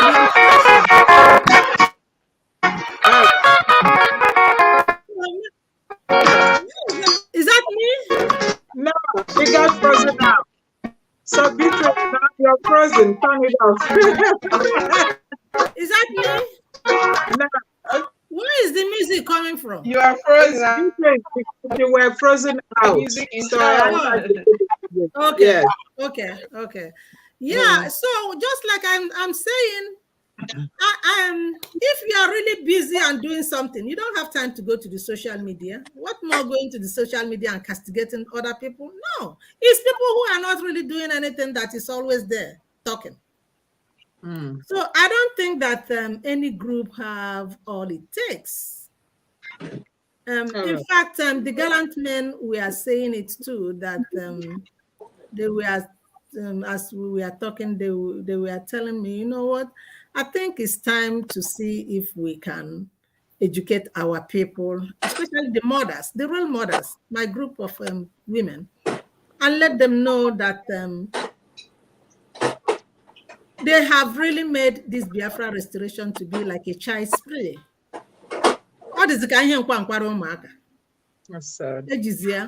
on social media? Or this year, it looks as if it's not something serious anymore. This is a very serious issue about our nation. But our people who are in the media have made it look like a child's play. I don't know which other word to use. It's time for us to stop it. It's time. It's really Yes, time. So I don't think that a group, no matter what they are doing, is not enough because nke na-eme nke a, ị nara eme nke a. that is true. Thank you so much, Madam Bridget. And I mean, I know you have a better knowledge, sound knowledge of the structural setup of IPOB. So on this particular question, right? I correct me if I'm wrong. Onyendu set us up for fundraising, right? The same Onyendu also set up, gave our sister a job for asset recovery. Is that correct? Yeah, that's what I heard. All right. So, to your knowledge, I would like to assume that a lot of money has been recovered. Am I wrong or right? I don't know. Listen, I have no idea. I Yes, you see, I don't get myself involved with what other people are doing. So yes. So, you see, what I'm trying to, I'm asking these questions to say this. You see, asset recovery is pretty good. You know, everything, you haven't recovered Chishi since Onyendu has been in prison. Are you then um, doing what you're supposed to do? Not one shishi. If you have, please come out and brag about it. We want to know because that is right? Yeah. That will be my advice. Come out. Only when I said recovery. Boy, you should be breaking down over a couple of people that pissed Onion do up. Some men. Go for them. That is my understanding of this job. If you have asset recovery as a job, your hands are full. Don't be barking at everyone. I wouldn't. So yeah, I was thinking maybe you have an idea if some huge amount of money has been recovered, because that will well, make us at least let me tell you one of them that I was really shocked when I had the end story of it. You remember when Onyendu was rendition, the first thing that came up in the air was how an account was closed and those who closed the account. And again, I'm sorry, my sister Nenianya, I have to mention your name because it was blown out at that time. Please pardon yes. me. My women are asking me, let me just explain. So there was this story about Nenianya refusing to remit the money remit a large sum of money, ESN money, to um, to the ESN account. And also Chinyere the same thing.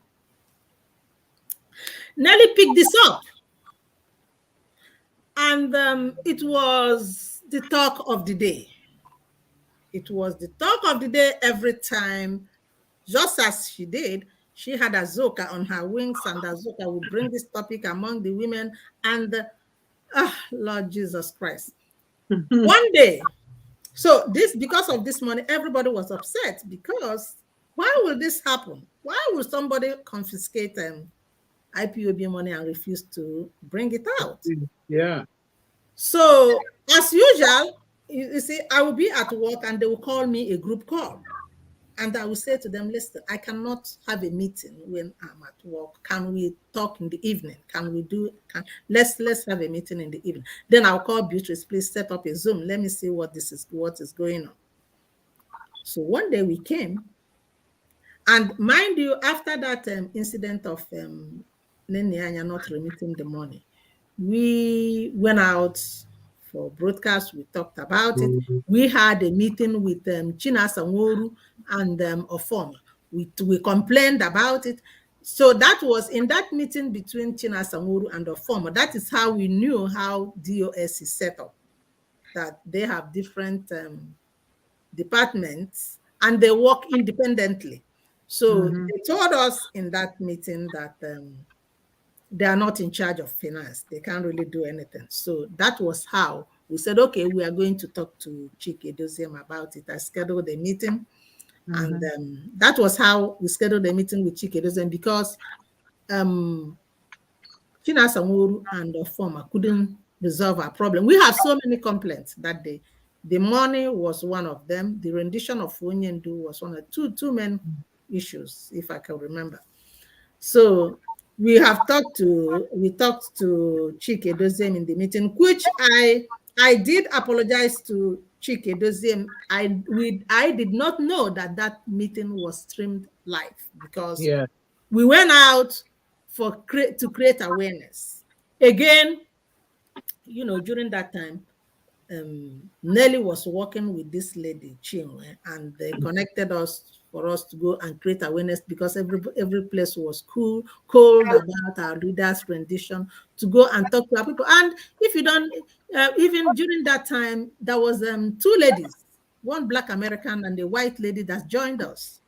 Do you understand? So we wanted to do something with them, for the people to know that we have our sister, a Black American, and a white lady that is supporting us. So when they were excited to come and do something with us, so it was easy for us to come out in the social media. That was the only time I followed them. We came out, we talked about Onyendu's rendition and all that.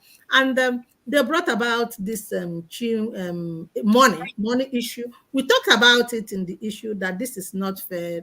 Anybody who doesn't want to remit the money needs to be fired, or because it wasn't good. After we talked about that, then we were preparing for our fundraising, the very first fundraising about the Tucano. So remember, just like I told you, Nelly has already called Azoka. They have called me for group meeting, and I said to them in the evening, please.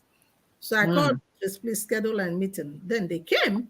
When all of us came, that is the executives.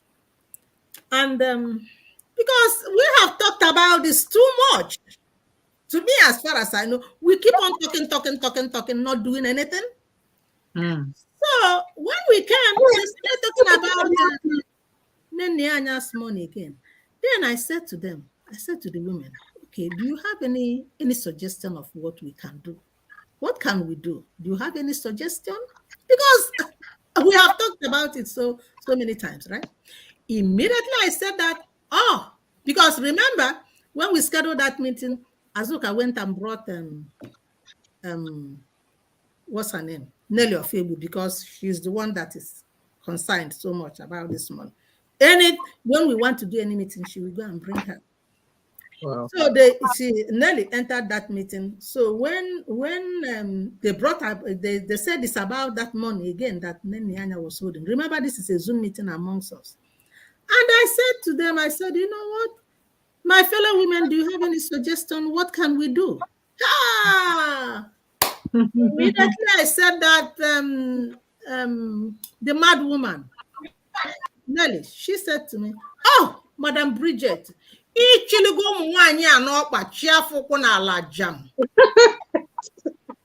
oh God, this is sad.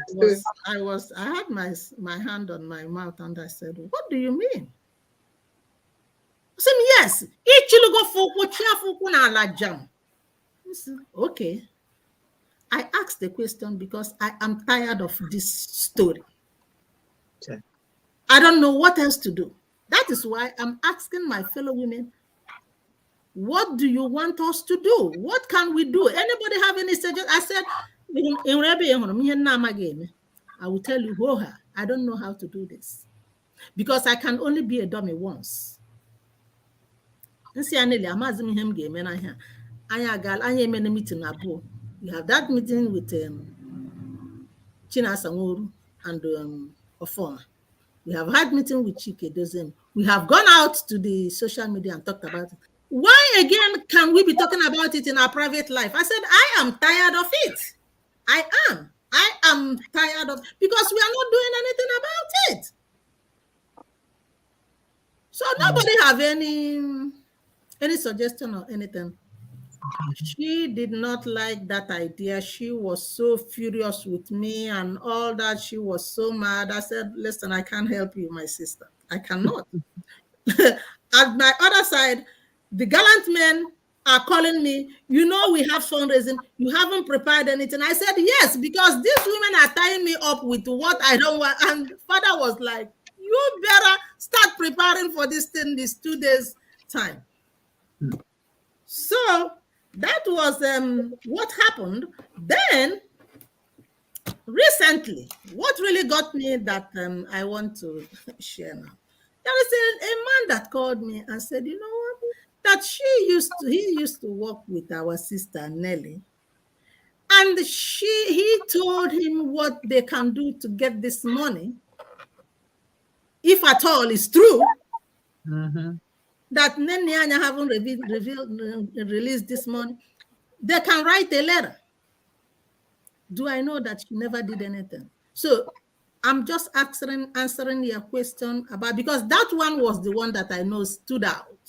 That all of us, all the women, we are concerned.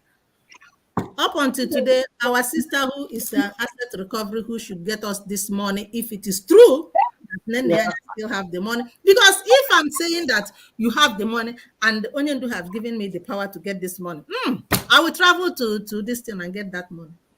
I will get that money. I will get that money. But I don't know if they have gotten it in secret and we don't know about it. You know, it's not our business. So I don't really know what she has done ever since then.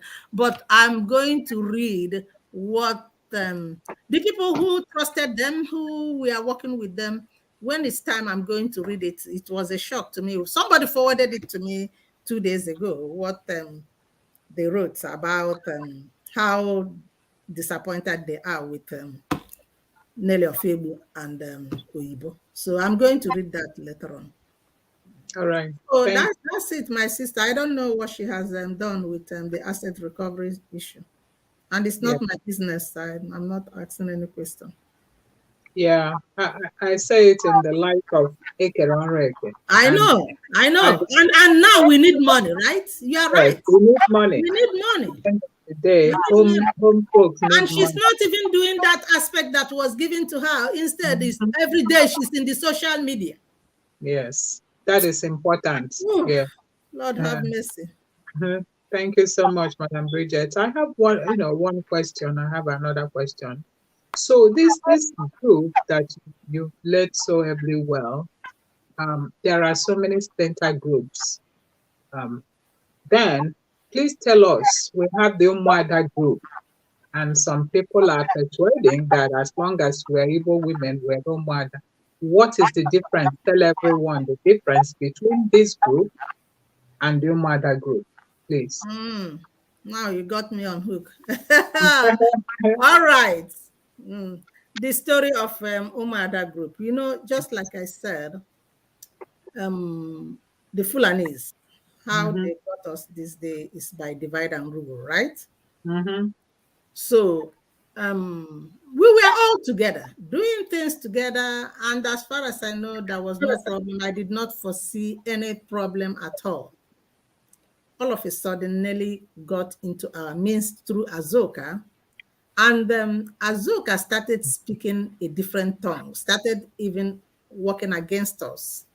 And by the time you know it, Rosemary joined them.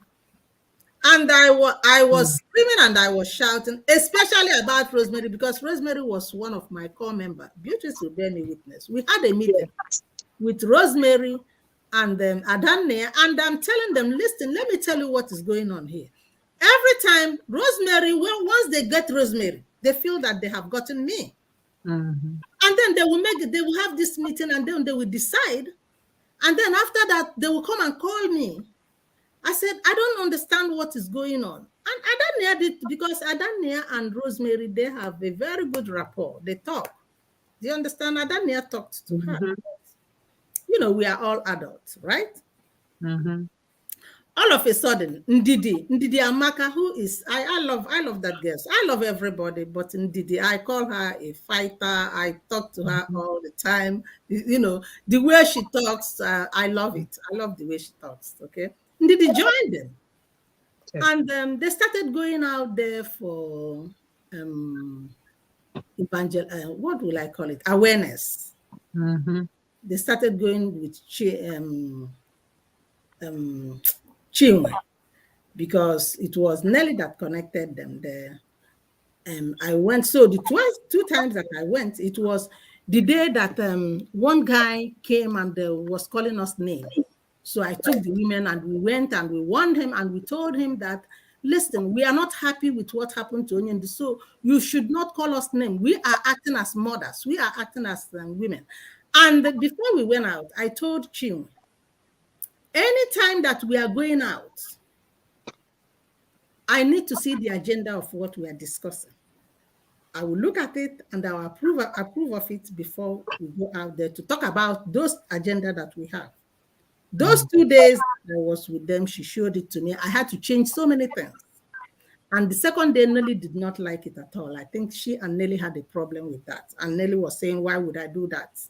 So what we are doing is, when they are going out there, I don't know anymore. They go during the weekdays. I won't even know that they went there. I don't know what they are discussing. And, so listen, everybody is an adult. To keep control. So they went out there, and when they go there to create the awareness, they started addressing themselves as one mother. That was the much I know. They started like after their broadcast, I don't watch them because I'm at work, but sometimes I get it, I see it on the YouTube. And they keep on addressing, which at first did not really mean anything serious to me because everybody that is Ada is Wada. So, but they started making it as a group, as a strong group. Okay. And they became distinct from, to the point that when they go out there, they are explaining to the Biafrans that they are not the IPOB women, they are Umada Biafra. That they are strong women, they are, start describing this. And I'm like, wow, what is really going on? It came to me as a surprise. These were women that have been working with me, there was no problem. Then I was just watching because it was just 3 of them amongst the group. Then all of a sudden, what I observed that they split, they had problem. Because it did not even last up to 2 weeks. They had problem. And then Nelly and Azuka went one way, and then Rosemary and Ndidi went the other way. But I was still talking with Ndidi most of the time because she would call me and then we would talk sometimes. But Rosemary herself has just taken herself completely, that is, she doesn't want to have anything to do with us anymore. So I will not force her. I just let it go. Then all of a sudden came the story of embezzlement of money and politicians giving them money, and then they had problem with Nelly. And after when it gets so bad, I did call them and I said to them, come back, because there have been a lot of name calling out there about the women. It's way too much. I told them, please come back. I went, at that time, we were in that big Biafran Women Forum. By the way, Biafrans, me and the women, Bridget Okaf and the women that I lead, we are not in that Biafran Women Forum anymore. We exited last year, sometime in November or so. We exited that forum and formed another forum that is called Free Mazim Nandekan. So whatever is going on there, I'd have no idea. If you are not in the forum, you don't know what is going on. But they keep on blaming me for what happened there. Okay, I have already been blamed that they have a spy. The leadership said they have a spy there. They see what is going on there. And Chike does himself. I told him when we exited that forum, I told him I'm forming another forum. I cannot control what is going on there. So they stayed in that forum because before we left, I put out a text message and said, anybody who wants to still maintain what we are doing as IPOB Biafran women indicates, because we are forming another forum. Those who wanted to do it came out and we formed another forum. Those who did not, who want to stay with them, stayed with them. So Azuka and Ndidi Amaka and Rosemary chose to stay. So they stayed with Nelly as their Umada, and then I just left it alone. I did not have to fight with them or anything. So they are distinct from us. They say that they are and they themselves say it themselves that they are not Biafran women or IPOB. They are the ones that describe themselves as Umada, and they are different from, because for me, I was still expecting them, because it's good to have people who will go out there to evangelize. So I had no problem with it before. That is, but it was when they formed it as a group and they had all this problem, and I'm calling them to come back and they refused. That is when I left them alone, and they are very different from us. We are not Omada. We are IPOB Biafran women. Oh, dear. Thank Is that you. all? No, I have more. I'm sorry. I do.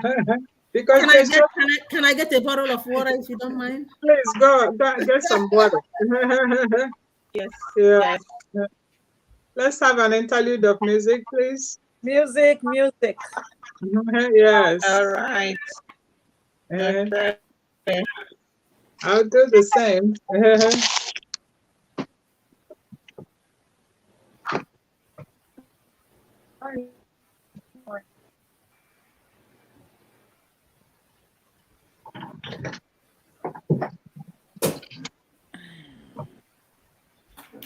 All right, I'm All right. back. Percent. The next BBL for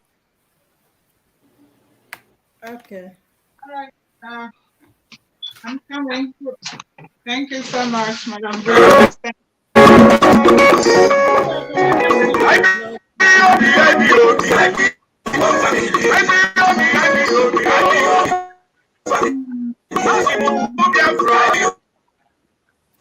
All right. So are we done or are we still going? I have a couple. Yes, I have a couple.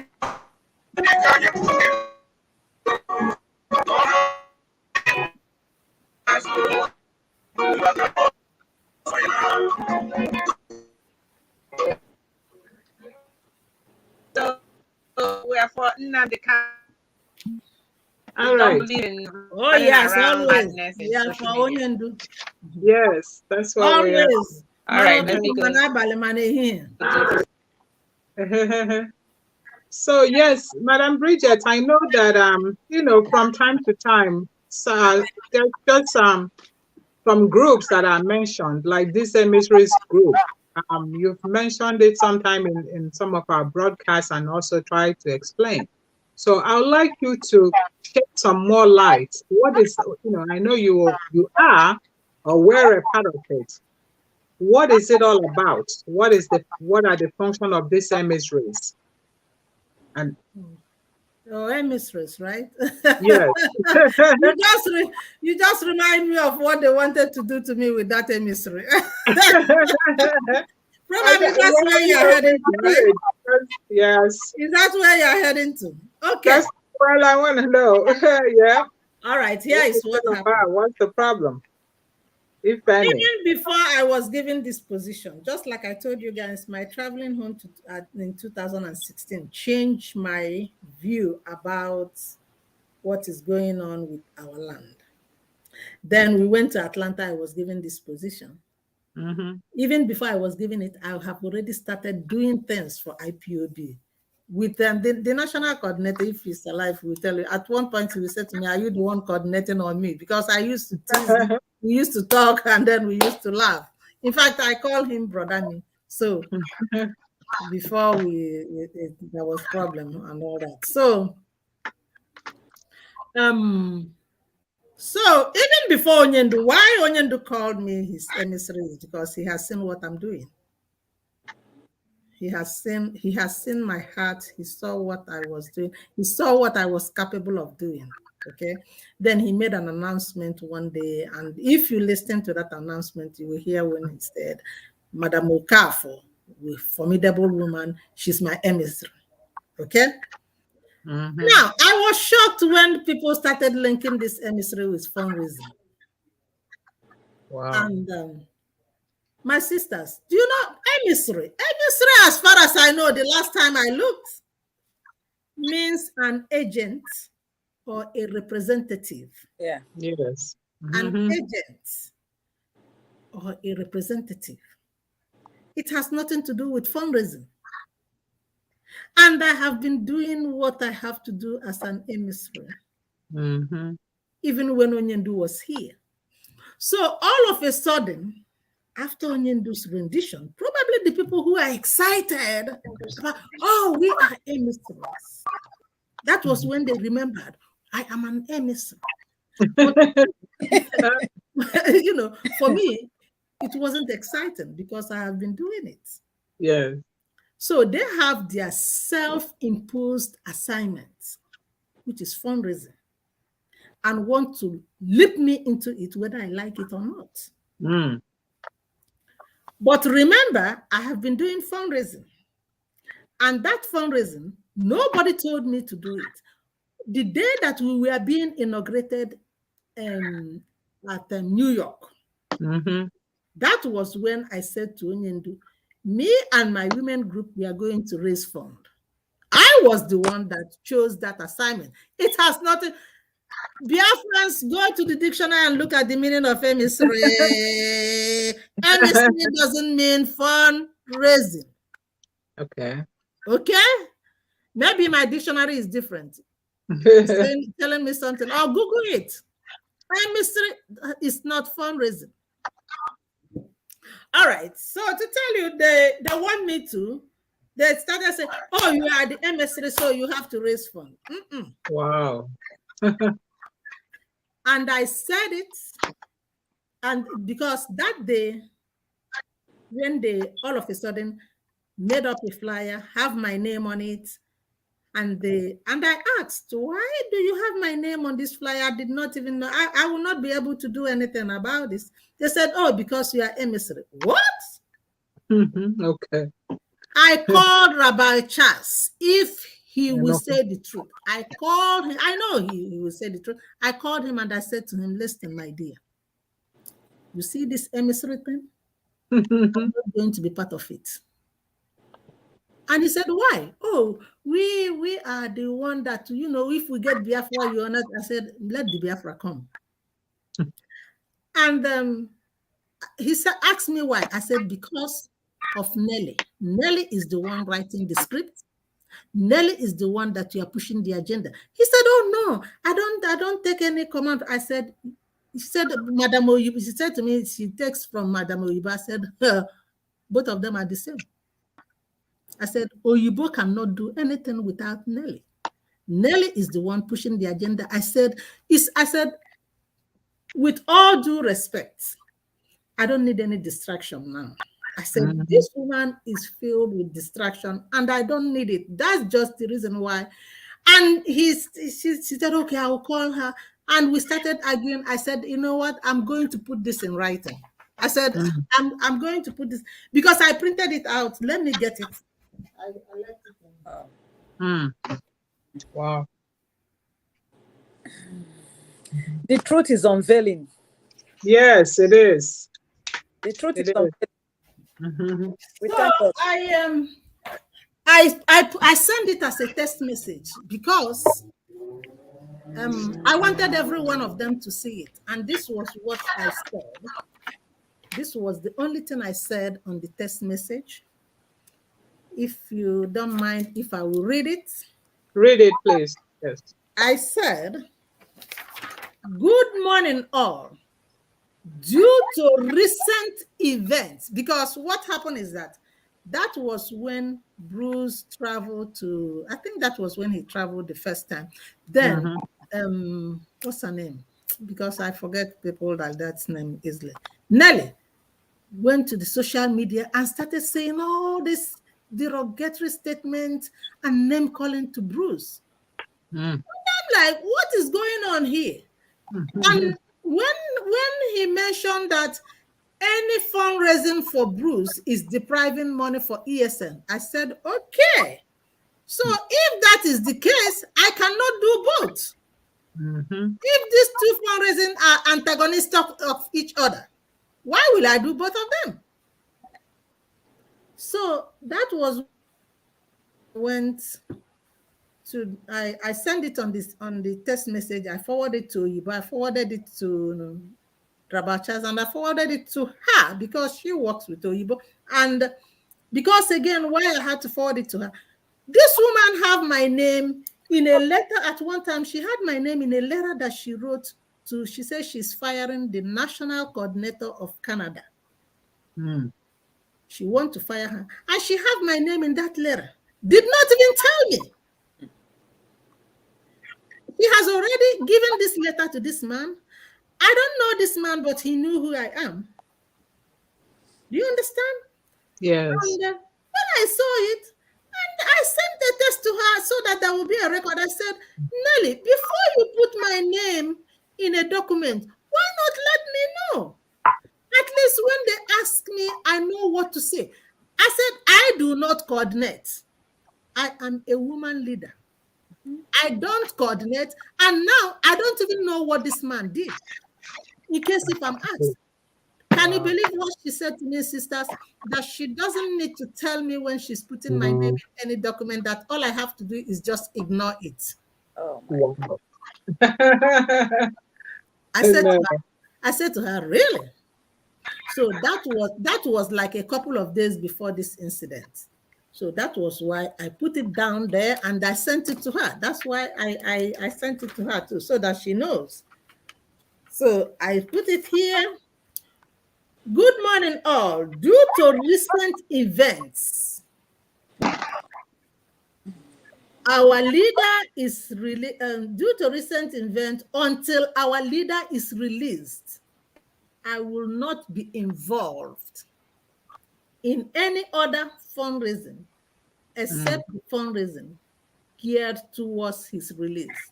So please, nobody should add my name in any flyer or documents without my consent. Then I went ahead and I said, for me, henceforth, the emissary status should hold on until our leader, who made me the emissary, is relieved. I sent it to her. It did not even last up to 5 minutes. Here is what was in the social media. All this I'm saying. If you have time, I can read it. During an IPOB town hall meeting in 2019, Ucheme force men, which include Obidio Obieni, Tochukwu Ikwanusi, and late Dr. Okoro, convinced our leader that Madam Bridget Okafor would be the most qualified candidate as the USA woman leader, and she became. Just because I wrote this. Then she came underneath. That wasn't enough for her. On October 28, 2021, Madam Bridget Okafor wrote to inform me and hopefully others that she do not wish to continue with the assignment as one of MNK's emissary because her name was being used without her consent. What is wrong with that? It's my name, right? It's my name. It's being used without my consent and I'm complaining, and then that's a crime? Oh, you tell me how to breed, right? No, in America, all right. That will show you how controlling she is. Then she went ahead again. My question to Madam Bridget is, how can you suspend your assignment as an emissary to MNK because your golden name is being used without your consent, and at the same time you will remain a woman leader and raise funds? So she's going to take away the woman leader from me because I said I will not be part of the fundraising. Do you see that? That wasn't enough. She went ahead more. Madam Bridget, Madam Bridget, the truth is that Biafran people will not allow you to be used to exhaust Biafran with donations and strip ESN of funds that would have normally gone to them. This was the same thing Nenianya and her cohort did to strip ESN of funds, and also it's hurt Biafrans with donation. Madam Bridget, I am calling all Biafrans to resist this evil act. Because the evil act is that I said, do not add my name without my consent. That is the evil act. That is the crime that I committed. Do you see all that went because of this? All right. Madam Bridget, the zoo government is running around from pillar to post, trying to find out the code for the ICC filing. You see, she brought everything in this one statement. The code for the ICC filing by Allen Group. Madam Bridget, why are you like the zoo government? Wow. Also running from pillar to post, desperately demanding to be given the code for the ICC filing. Story is about to repeat itself. Just because I said, do not add my name without my consent. Do you see all the accusation? That's not the end. Listen, sisters, there is more. Biafrans, I will tell the story of the ICC, Uchemefo, Nenianya, Mekuri, the zoo government at a later time. Then she at the bottom, the last one is who again? Still Madam Bridget. Madam Bridget Okafor, our leader said that while we read the book of Psalms, strange things will continue to happen. Please, on a very serious level, who are you actually working for? Oh. This is just the document without my consent, okay? Who are you actually working for? Even with prayers, you still could not escape or resist the evil jinx.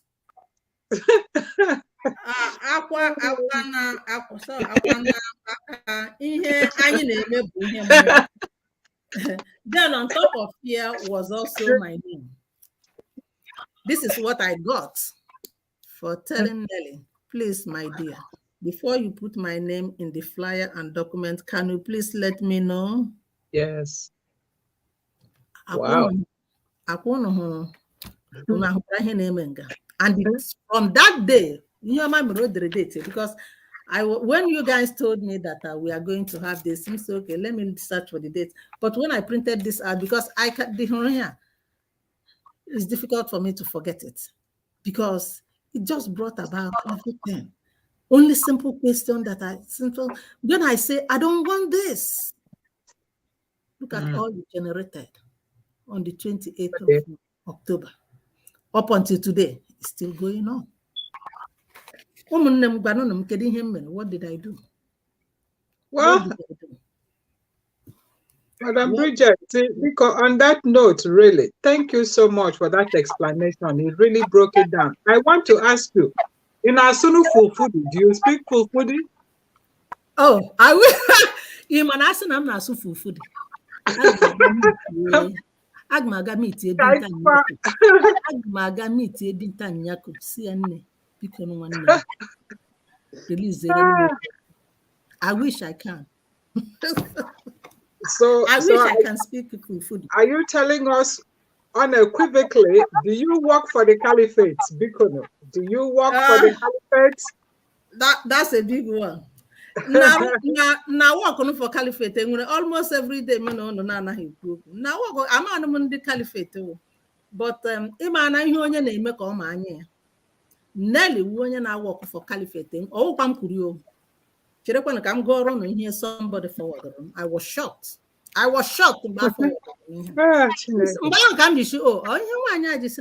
Because she's saying it to cover herself so that nobody knows what she's doing. This is just an extract from somebody in the hand had number. Where did I save it again? Here it is. Onyendu warned about the 34 billion marked by the caliphate for this project. Today, majority of you blindly following Nelly of Fuebu either did not hear Onyendu or heard him but didn't make sense of his warning. Some groups started the destruction of IPOB. Nelly and Rita Eze finalized it. So let's just concentrate on Nelly and Rita here, because everyone had other names. So let's concentrate on what they wrote about Nelly and Nelly and Rita Eze finalized it, destruction of IPOB. Nelly Ofebu has something against every single positive project of IPOB. I did not write this. People wrote it and sent it to me. Okay? The same Nelly Ofebu goes to bed thinking how to destroy the name of every person working hard for this movement. And some gullible men and women cannot observe the obvious. For Nelly Ofebu, Onyendu's family is destroying Biafra. For her, all the legal counsels of Onyendu, including Barrister Ejiofor, Ejimako, Bruce Fenn, all are against Onyendu. This is somebody writing, Okwa Bridget to the room. But I'm saying, oh, this is good. To her, anybody working hard for Biafra had hands in Biafra destruction. You know the first name they mentioned? Madam Bridget. When they were asking anybody working hard, according to Nelly, is destroying Biafra. So the first name they mentioned is Madam Bridget as somebody working hard. But to Nelly, I'm destroying Biafra. All right, etc. Everyone except her and Rita Eze are destroying IPOB. Then they went further. Question is, for all this while, what has Nelly done to steer IPOB in a positive direction? She will come up with one truth to cover 99 lies she tells. I did not say it. This was included in the document that somebody else now. Let me go back. She will come up with one truth to cover 99 lies she tells. Manipulation in ultimate form, and you allow yourself to be manipulated. So she is telling Biafras, why do you allow yourself to be manipulated? Nelly Ofebu is all over the place destroying IPOB since our leader was abducted, and you guys cannot see it. These people are warning. She was appointed auditor. Oh, here comes your question here. Yes, so she was appointed auditor and asset recovery officer for IPOB. And reasonable question from a reasonable man should be, has Nelly performed this duty for one day? This is your answer here. That's my question, you see. Oh, yeah. Who asked me that question? I did. There are much more to say. They said this is not enough. Listen, there are much more to say, but I want to call the attention of the gullibles to the obvious deception and manipulation going on in our circle. That's your mom, our manipulator. Now, listen, here comes the caliphate thing here. The caliphate is no longer talking. The caliphate is no longer talking. They have the agents they implanted with 34 billion talking on the social media, deceiving the unsuspecting members of this family. Oh, Jesus, and they don't know. Our people are it is our choice to let them destroy all that we have labored. If your fear is Nelly's juju, aha! Did you hear that? I did. If your fear, she's telling us, If Yafia and the Biafrans, listen to this. If Yafia is Nelly's juju and voodoo, simply come out of it, because magic has a limit. Oh, hey. The proverbial voodoo man or lady who specializes in the treatment of diarrhea, we wonder if she has her guts up in the sky. Exactly. Exactly. This is Oh, good.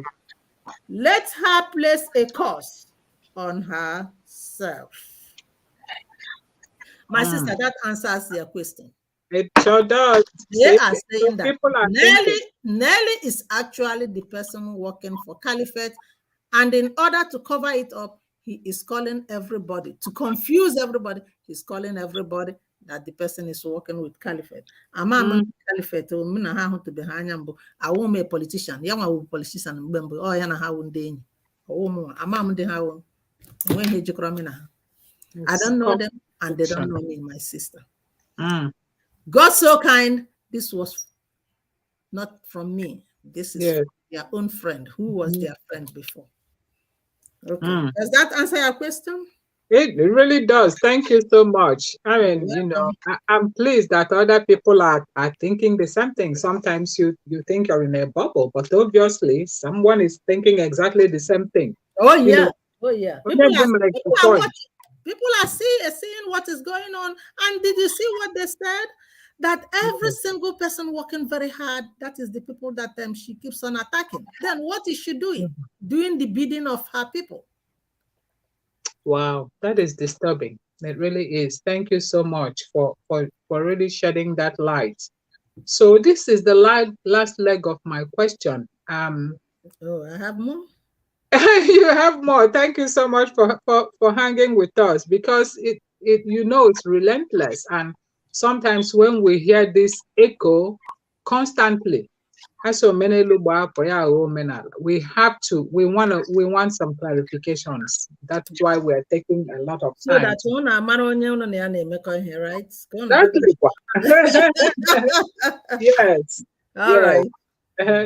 You know, so everyone knows that Bruce Fern has been retained, but what they don't know, how did that retention come about? Bruce have come on the media and said, really explained some of his work. So my question to you, again, it will tie back to what Dr. Nelly Ofebu has been saying. I would like you to tell us what you know about Bruce Payne before returning him as Onyendu's international lawyer. That is one leg of it. Another leg of it is Nelly's been saying that she advised you before this retention, right? Not to hire Bruce, that he is not a good fit for what is going on now. So, for someone from the outside looking in, it looks like you guys spend a lot of time on the phone and she's giving you all this advice, almost counseling you about Bruce. Please, I'd like you to take a moment to tell us something about that.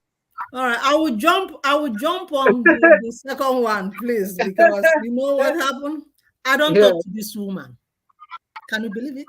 I do not talk to this woman. I don't talk to Nelly. Do you know why I don't talk to Nelly? The problem between me and Nelly did not start today. It did not start with Onyendu's rendition.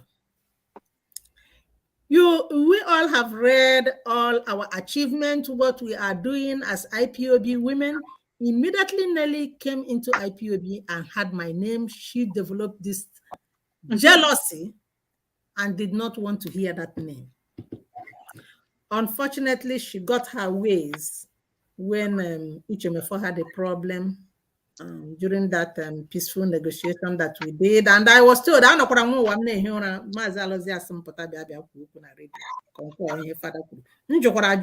refused. Say, I know the group, I came and made just a few suggestions, confirmed what father said. Nelly get to room. When he Nelly for him. There is nothing in this world. This was way back You know, if you can remember that time, each of had a problem. I can't even remember the month, but it's like December or November of 2020. Yes. Ihu ihe Nelly dere against me ga ana ma ọrụ ndị kwuru okwu ha sị a na-agbasa ya asị. So ma forward ọrụ ya onye ndu si ya nna lekwa onye asset recovery go lekwa ihe o ji na-eme ọ gịnị mere onye ndu etie. Onye ndu was so onye ndu said that he is going to tell her to apologize to me. Nelly refused to apologize. We also when so I just let it go, but I called Onyendu because at first she said when she called her coordinator Baba Chijoke, they came and she said, well, Onyendu told me to come and apologize with you to you. I can only apologize because of the way you felt, but not what I wrote. Oh, wow. This is her apology. It was what you wrote that made me to feel how I felt, right? So you cannot apologize for how I felt without apologizing for what you wrote. I said, no, that what you wrote stands. I said, okay, stop it right there. There we end this conversation. You see, you guys can leave. And that was the end of it. This is where it ended. Again. So, okay, never mind. Masi, do you know what happened? Whether she apologizes or not, I don't mind. For her, that I can see the type of person she is. I will not have anything to do with this woman. I will not have anything to do with this woman. Please. See, I have drawn my line right there. So, but when Onyendu was rendition, Azuke as a leader, I have to listen. And during that time, Onyendu was rendition, all of us were confused, we were seeking for information, and she came up with this bogus story. And everybody was like, huh? Is that what happened? So, but you know what?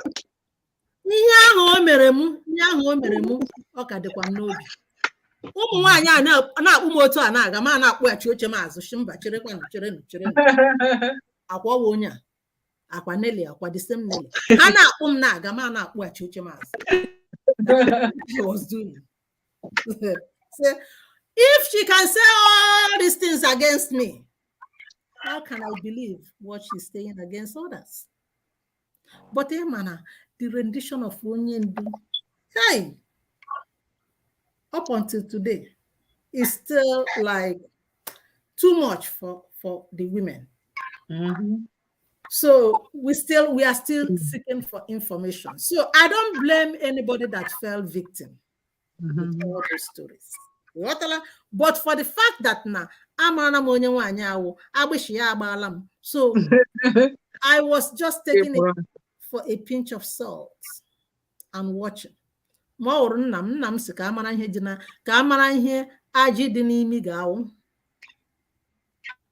you hear me? When you have hairs in your nose, you don't know what it will turn out to be. You love it, but I don't know how to say it. Okay. So that's that one with that question. I don't talk to this woman, and it's one of the things with you so much. Because this woman, as far back as August, kept on sending me in Signal. That time we did a lot with Signal. Keep on sending me requests for me to give her my number for 6 times. And though you both called me 3 times, na Nelly your number. I said, well, my number is out there. Not your official. You go first. See, I become one name. That was when she told me, oh, she gave us award. The financial groups gave us award. I'm saying thank you very much. See, I'm still watching this woman. Okay, but my group has already, some women in my group have already twinkled themselves with her, and each time they are calling me to come for a meeting, and Ah, Lord Jesus Christ, help me. Do gabara m aka ebe o, me na nwaanyị eshipụ ofu ụzọ aga o, right from time. Oh, yeah, Wow. I became. So no matter onye I'm accused about I mean onye ndu knows that now I have a story about this woman that I am not going to have anything to do with her. So because right from the first day, this woman never wanted to see me at all. She hated me. She did not. So that is also what is playing out here. And again, in order for her to thwart the women, or Bella divide, and we couldn't, we were not destabilized. So she keeps on picking on me. So that's it. Then you asked about Bruce Fenn, my sister. During that time, when we went to DC, the DC rally, right?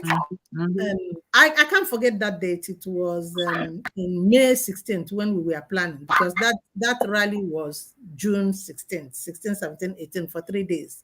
So we were planning for this rally. If you go to your distant old calendar now, you see that June 16th, I think it was 16, it's a Sunday. We had a meeting this time with the gallant men, one of us. So one of our brother called, I think Chidozie is his name. So he came and told us story about this Tukano. Even though this story has been told 2 years ago, but at that time they were not doing anything with it. Then when he came, he explained how it is, and it was really scary. I said, what? So the Fulanis will use this thing to come and level our people up. I screamed in the meeting. I said, oh my God, what are we doing here? I was shaking and I was trembling.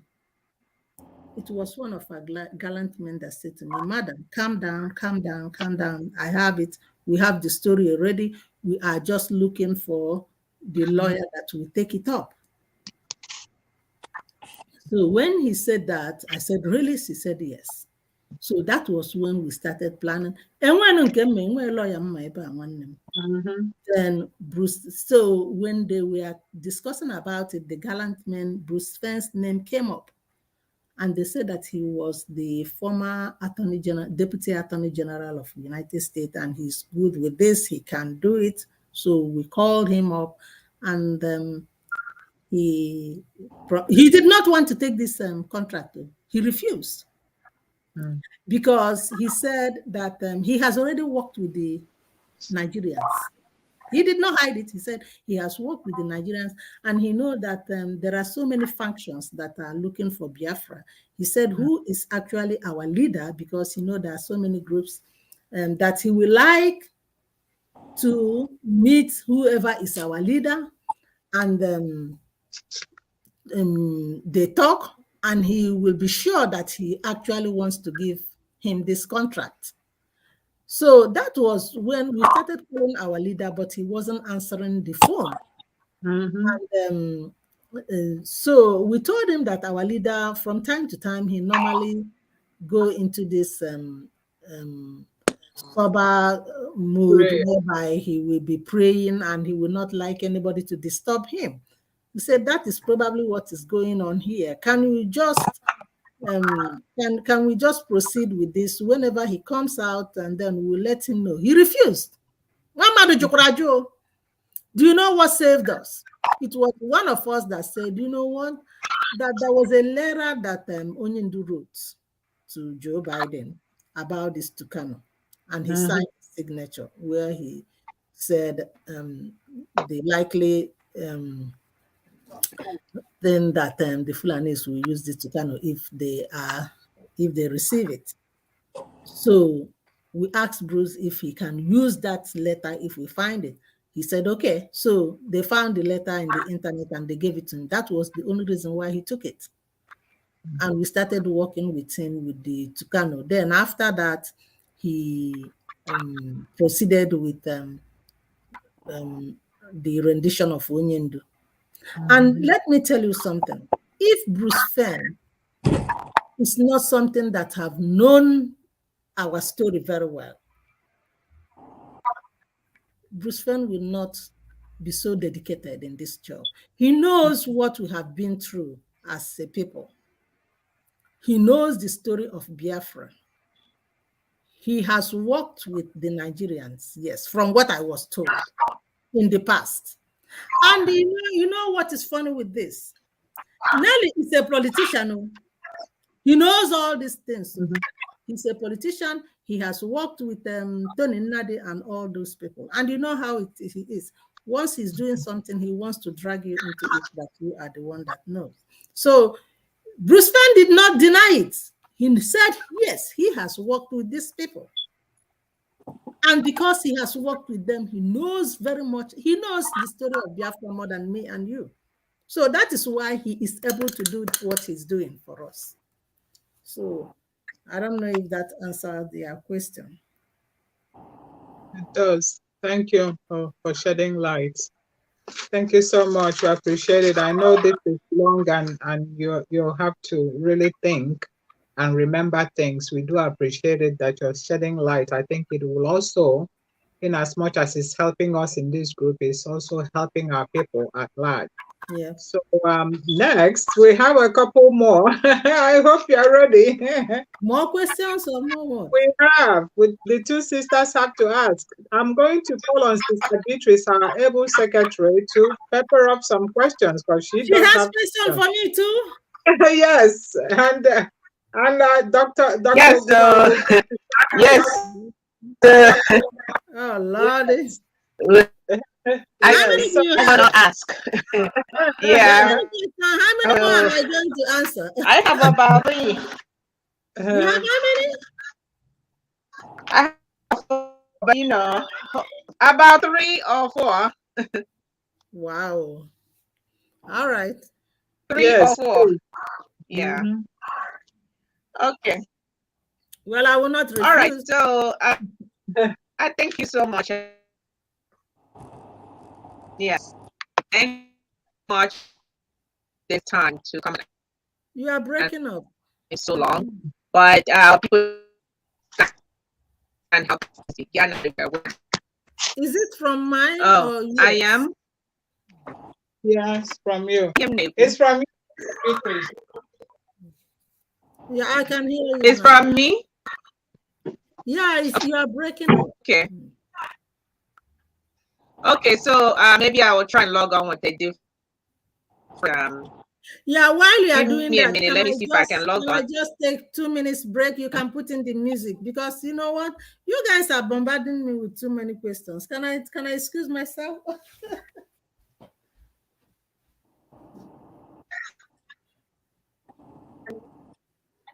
Yes.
I'm back.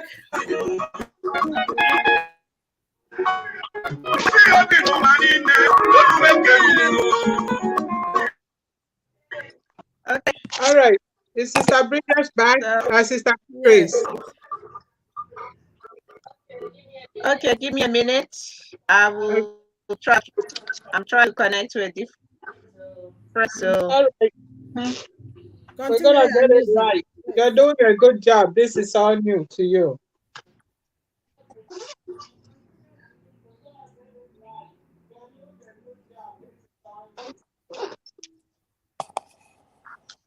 Mhm.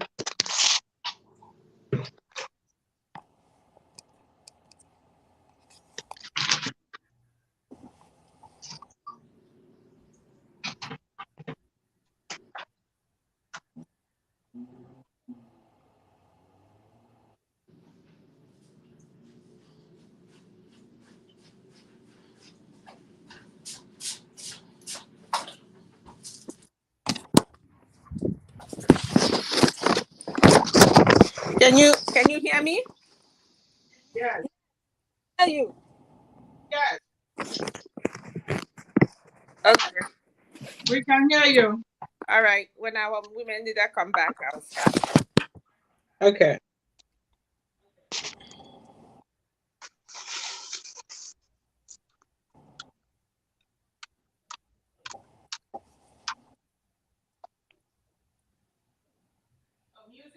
Are you there, Sister Bridget? Beatrice. Beatrice, yes. I know, yeah.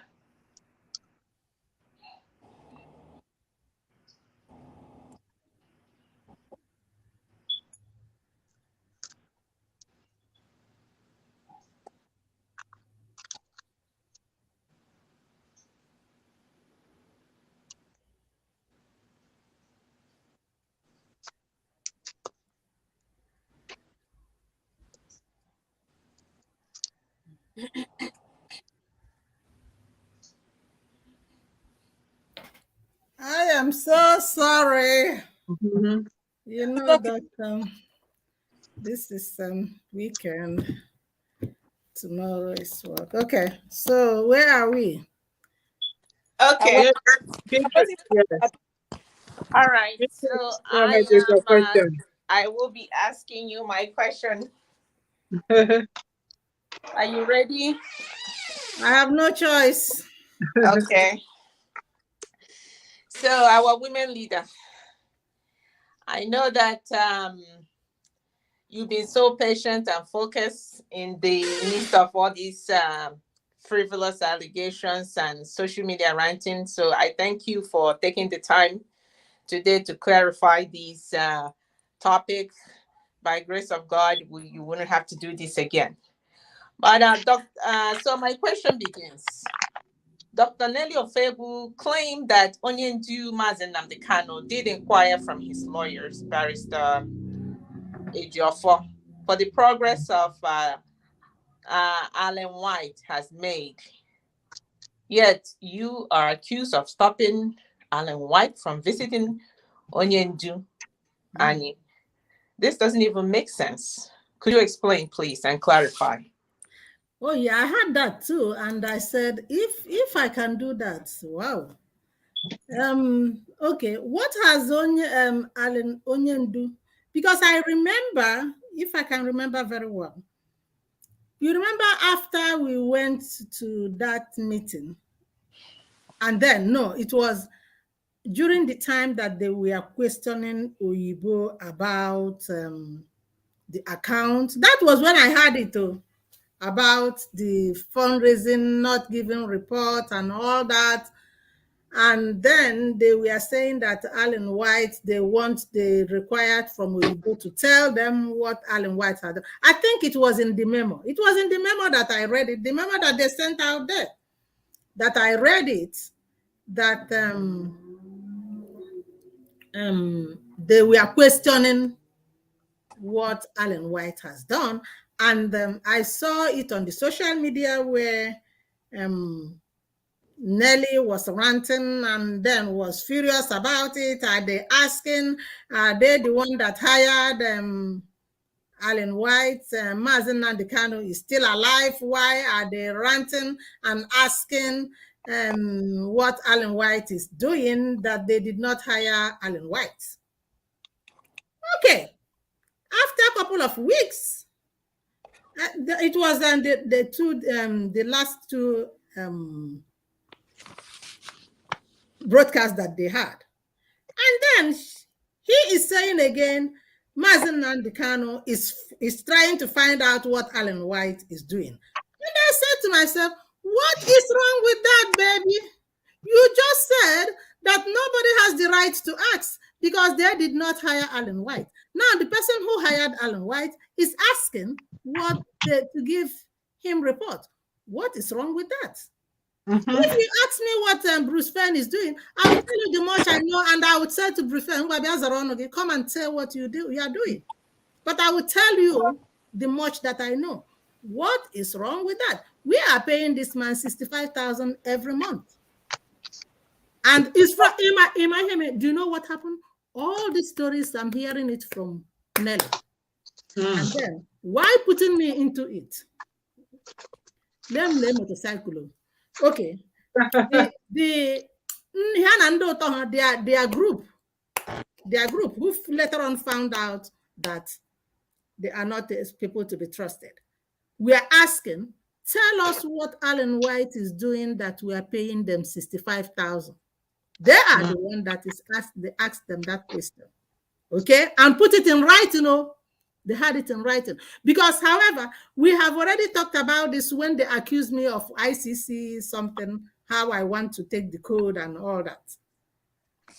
And when we had the meeting, and it was from Oyibo who said, let's compare what each lawyer is doing so that we go with the one that will give us the most deliverable. So everything is coming from them. Now, he said, nobody will ask Alan White what they are doing except because they did not hire him. Then Onyendu is now asking, what is wrong with that? Then how is Madam Bridget get caught up with that? Why is my name being he in that broadcast, she never said anything about those who put it in writing. She never said anything about them.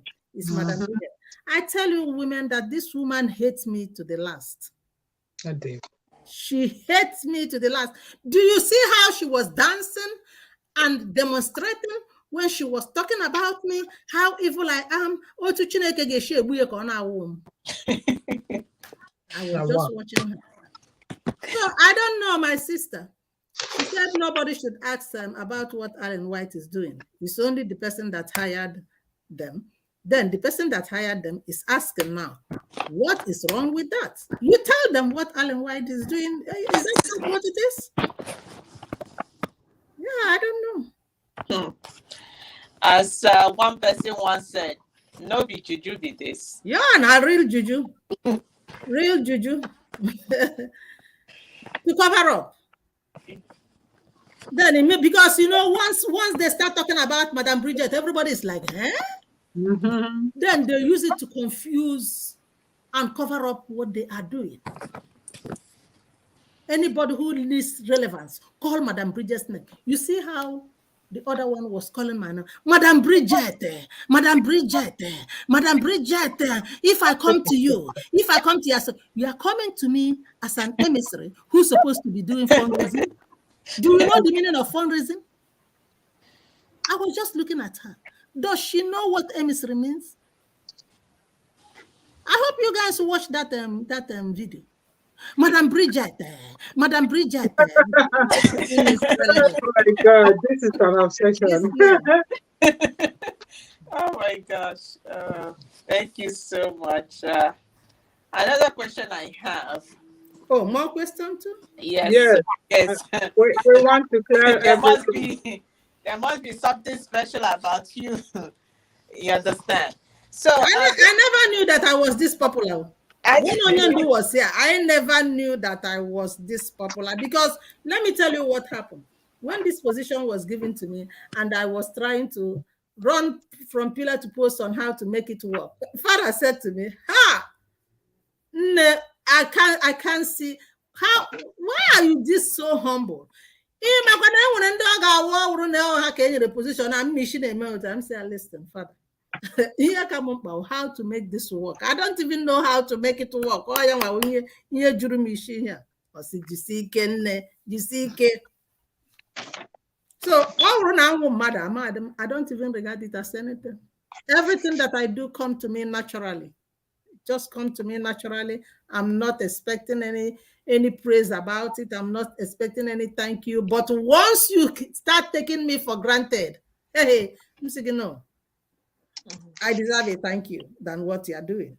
So that is just me. Yes. thank you so much. Thank you. You are a blessed woman. Um, Yeah.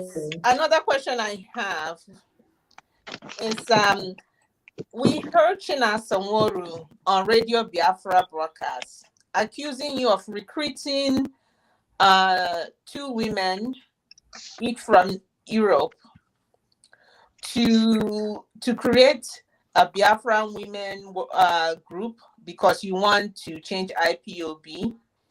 Wow.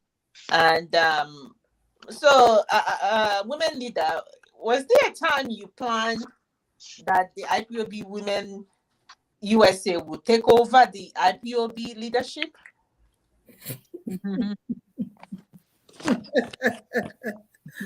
Ah, lekwa na ọkpụ m biko gwana enwekwa ihe dị ya. Nothing in it at all. Mụnwa nke ahụ Bridget Okafor. I never planned to take. Okay, talking about taking over that leadership. Let me tell you how it came about. It's again our mad sister. If I should put that word, mad sister. Sister. Okay. One day we were in a meeting, in the meeting of Eastern Zone. And everybody was shocked anyway, not only me. When Oyibo said that, they were talking about the fact that America is now divided. We have four groups in America, 4 zones, right? The Eastern Zone, the Central Zone, the Pacific, and the Mountain. Okay, the Mountain and the Pacific, that they are refusing to put their money into Umeri account for ESN. It's only the Central, the Eastern, and Central. Yeah, that's what it is, right? So Nelly jumped up and said, "Oh, that you're supposed to fire those coordinators who refuse to put their money in Umeri account because Onyendu, she is the one representing Onyendu when Onyendu is not here." We were all looking and saying, really? Then we thought that it ended there. Oyibo said that she has a paper that Onyendu authorized her to be in charge in her APO. We said, wow, congratulations. After that topic, that day, I have to be honest, that meeting lasted for a long time. It lasted up till 3 a.m. or so. I couldn't stay. After 12 midnight, I said to them, no, I'll have to be at work tomorrow. I left. Then in the morning, I went to work. I was at work when a man, he lives in Massachusetts, he called me and said to me, "Madam Bridget, I'm calling." I don't even know him. He said, "I have to call you to ask you this question because I love the way you have been doing things, but I'm just surprised with the way things are flying right now. I'm hearing that the women, you guys have taken over and you have your own leader." Wow. And there is a document in the social media. You say, Annam, you know I'm not in the social media. Where is the document? Can you send it to me? I haven't even seen it. And lo, he forwarded that document to me. I couldn't even read the whole thing, but it was stating about, it has this Alan White thing about, to be honest with you, I can't even remember what I read from there. I said to him, my dear brother, you are the one that is just telling me this. I don't know anything about it. He said, okay, I just want to make sure that you're not in this mess. I said, I don't know anything about it. That was all I told him. Then, that very evening, again, they called me with that their case form again. I said to them, I cannot talk right now. In the evening, we can meet. Because I have to find out what the women need, right? Then when we went to the meeting, Nelly said, oh, Madam Oyibo is given the mantle of leadership. Onyendu told her to be the leader in her absence. But I have told her, don't worry about it. The women are going to take over. Mama Lucia, take over what? To be honest with you, he said, take over what? We are not taking over anything. She was shocked the way I reacted to that. She was, that was, you know what, that was when she pulled away from me. That was when she knew that there is nothing Azoka, she and Azoka will plan that is going to work. I said, we are not, say, what are we, I said, by the way, who will hand you over? Who in the world will hand? What do we have to take over? I said, this is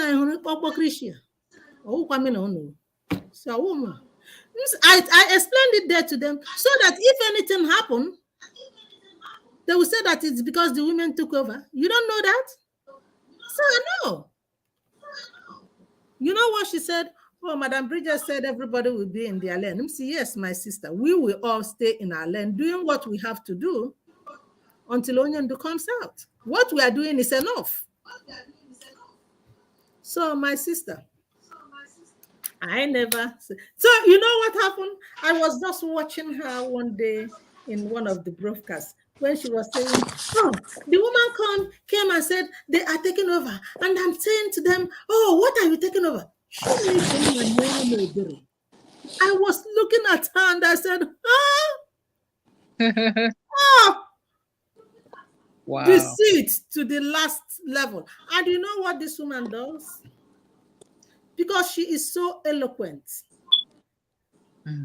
She wrapped her audience in her wings with the way Imandi by like Runye, on a solite beke, oh my honey, oh my Haman to our issue. Ofonye Guaparam sim, Mahonda, Irihana, Tobrebruto.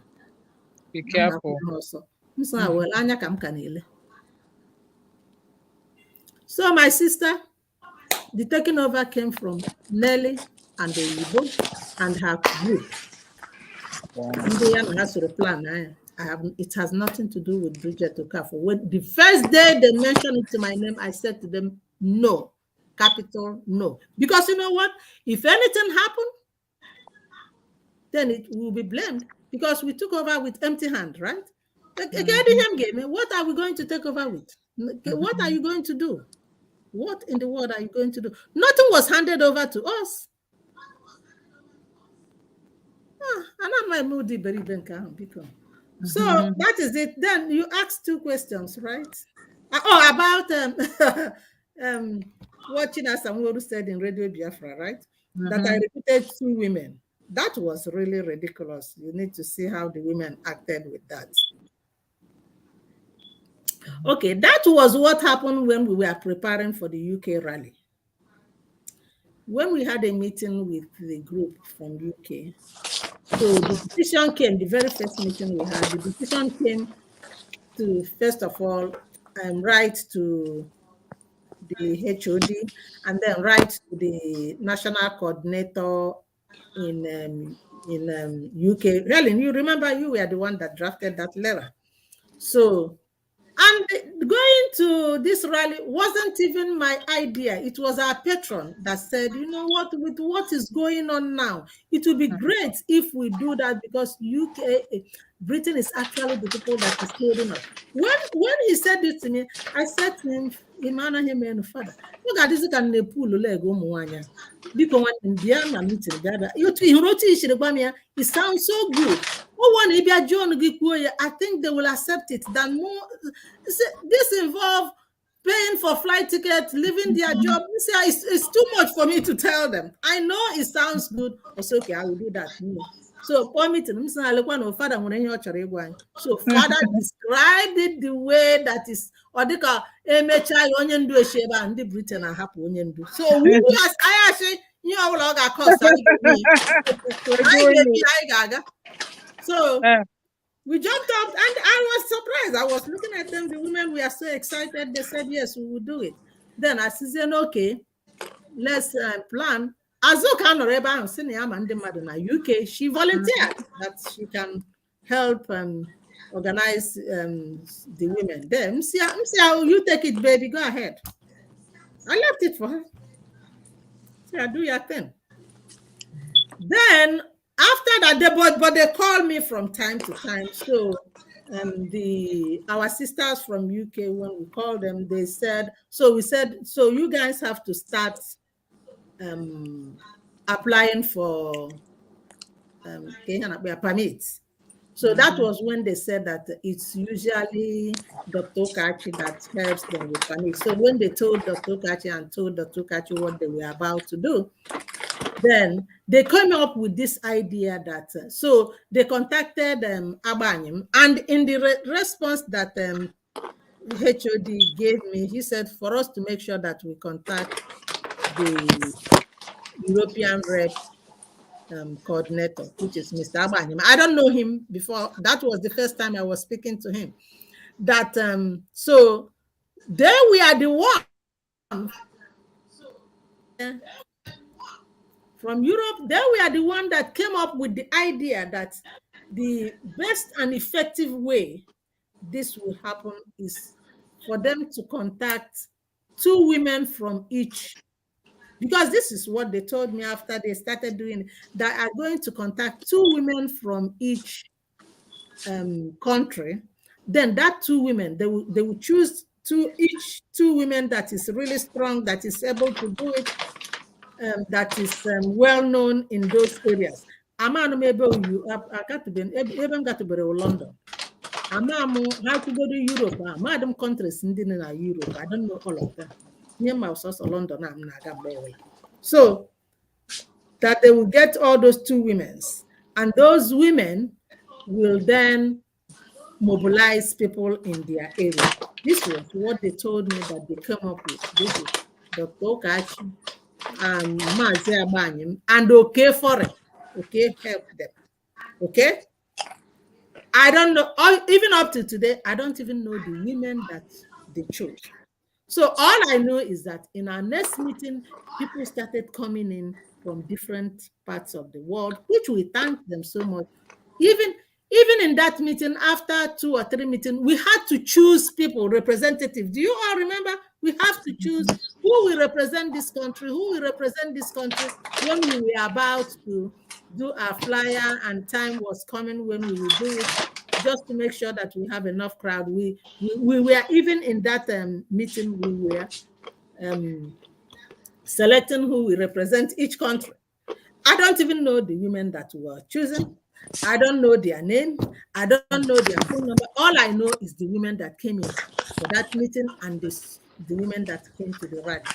I have no idea who they are.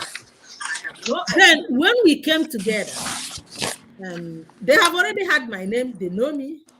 They said, okay, I'm still going to be, since US is the people that is organizing this, I'm still going to be their leader. They gave it to me. And what can I do? We are going to Europe. That's the only thing it is. So we went, and then one of us, Chidimma, I think she lives in Switzerland. She was the one that came up that before we go, that it is good for us to start up a prayer um, every Saturday. I think 2 weeks before we travel, and then throughout the time that we were there, we'll continue the prayer. So we said, okay, good idea. I said, okay, you handle it. You organize the prayer. Tell us the time that is good. I gave her that assignment, and she did it. She did it very well. That was when she connected Pastor Maxwell.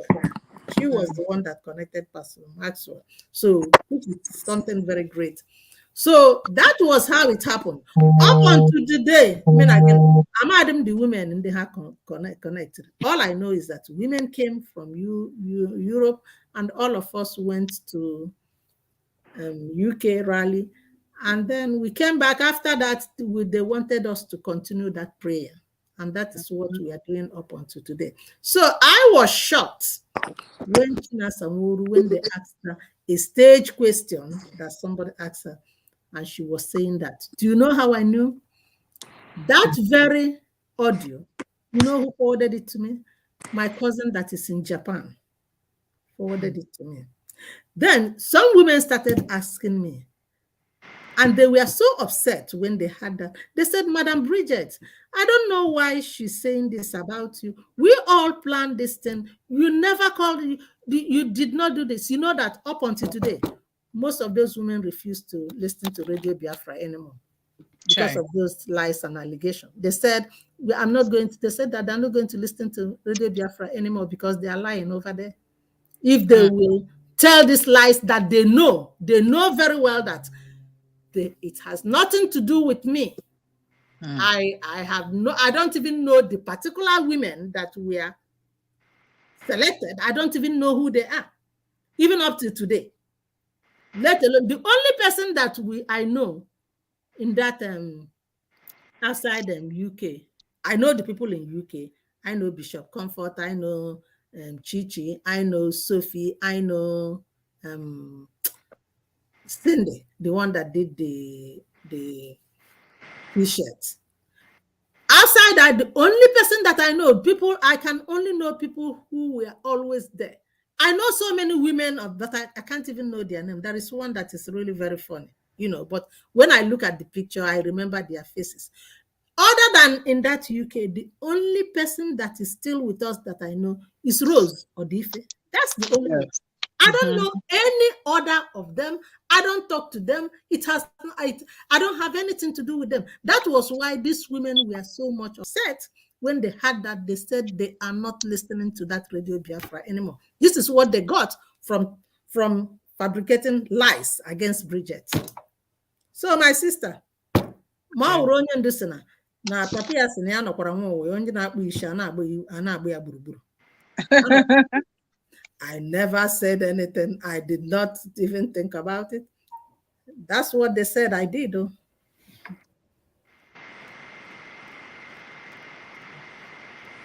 Wow. Thank you. Thank you for that explanation. It's not easy. And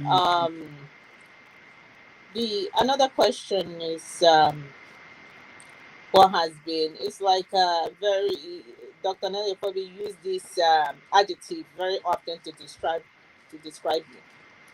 She often said that you are a manipulator and you are a hopper. So you have been insulted by a lot of women in her group, those that she has confused in this Biafra struggle for the most part.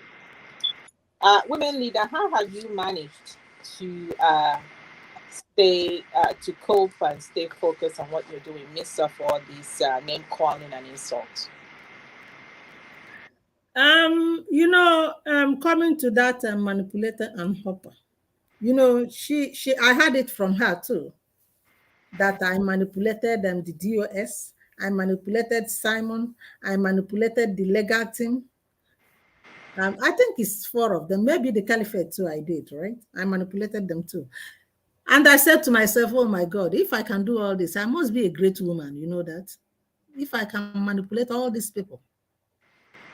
Okay, let me tell you what happened. You see all these things that is going on now. Me and my 4 core members, we tried to stop it in the beginning. She call it manipulation. I call it consultation. I consult. When we heard that Onyendu wanted Simon Ekpa to come to the Radio Biafra once a week, to be honest with you, many people were calling me when it was being delayed. I said, I don't know. Then all of a sudden, Ipob will put out that press release that Simon Ekpa refused to sign the paper. So when they did that, so I said, oh my God, why would he refuse to sign the paper? And I said, you know what? I'm going to find out why he will refuse. I will not lie to you. We called him a meeting. So that's the manipulation. We called him a meeting one early morning, me, Beatrice, Adania, and Rosemary. And I said to him, Simon, why will you refuse to sign this paper? Our people, I'm getting all this call about the IPOB refusing to give you this. But look at this. You are the one that is causing this. Why will you refuse to sign the paper? Onyendu is giving you assignment and you are refusing. Simon said to me, Madam, they never gave him any paper. This is what he said. Beatrice, you remember? He said, okay, that I should go to them and tell them to email me that paper so that I will give it to him and he will sign it. I said, you will sign it, right? He said, yes. That was what brought about my meeting with our former. So I went and I said to our former, Simon Ekpa, I know that he refused to sign that paper before, but he will sign it now. And I don't want you guys to come now and start fighting about it. Can you email it to me and I will give it to him? Because people are calling me and what they are saying is not good. Please. He said, oh no, that chapter has closed. I said, it has closed. I said, but he wants to sign it. I said, this is going to cause problem. I'm getting all this call and this text messages and it doesn't look good. They said that it is not going to happen. Then we called the meeting because that's another allegation that China Samoru said, that we were 34 in that meeting. It was only 4 that was talking. That wasn't true. Every single woman in that meeting took turn to plead and say, please, can Simon sign this paper so that we can move on? And they said no, unless when Onyendu comes out. Every single woman in that meeting. But you know, in that allegation, she said that there were some infiltrators in that meeting. They were all infiltrated. Some of the women were there and they don't even know whom they are. This were my group. This were the IPOB women. Yes, not everybody there swore oath, but we are all IPOB women.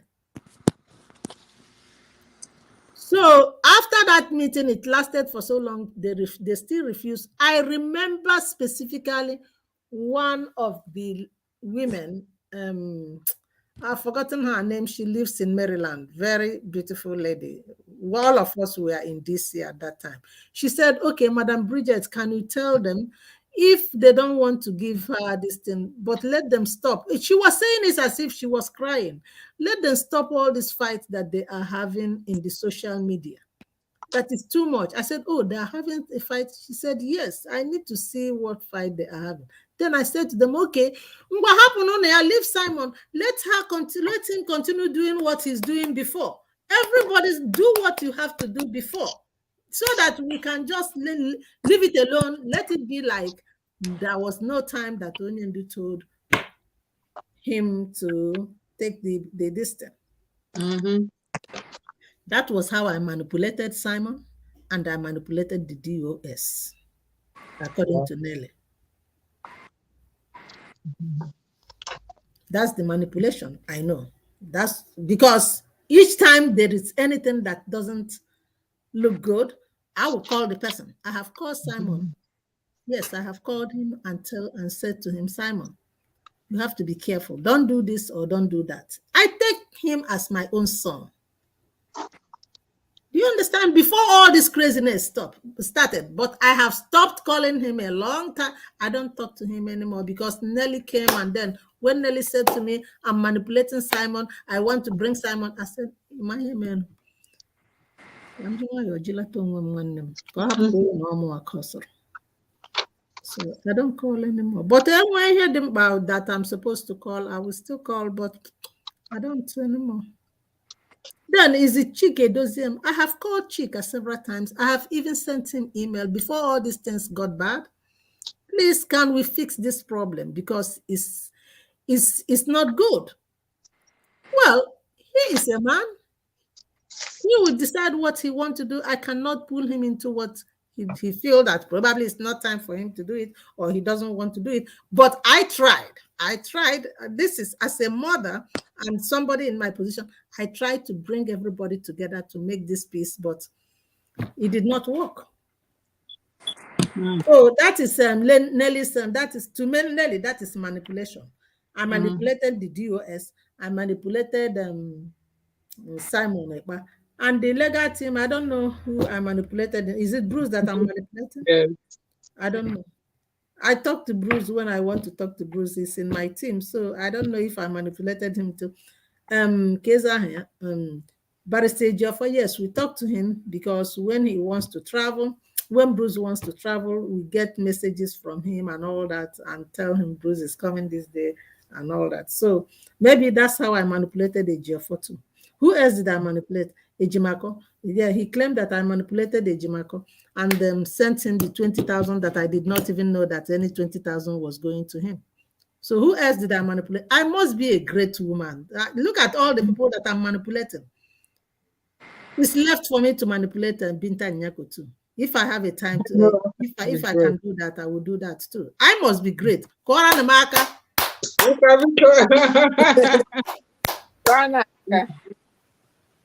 Yes. Thank you. Thank you, our women leader. Thank you. You did justice to that answer. Thank you. I'm done, right? No. Almost, but you're not. How many questions is all this? Well, Women leader, you've been quiet and in the background, and she's been reining all her business. So now we need to address from A to Z. So anybody that wants to ask question, we can direct him or her to this video, because the answer will surely be here. I don't know what she's going to come up tomorrow. You know? Yeah. I think anything she has to say, she have said it. Who knows? Okay, so my next question is that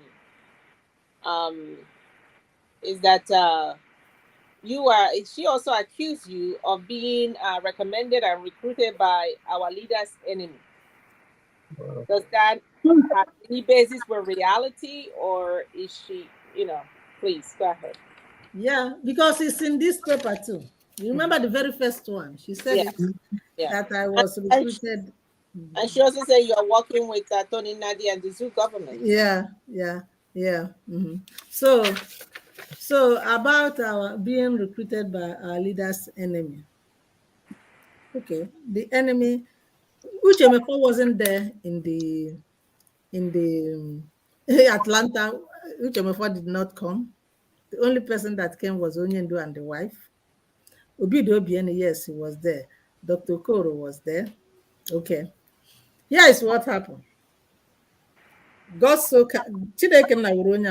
God is my witness. If anything was about to come out with this, Bridget Okaf, I don't know. It's just how I feel in my heart.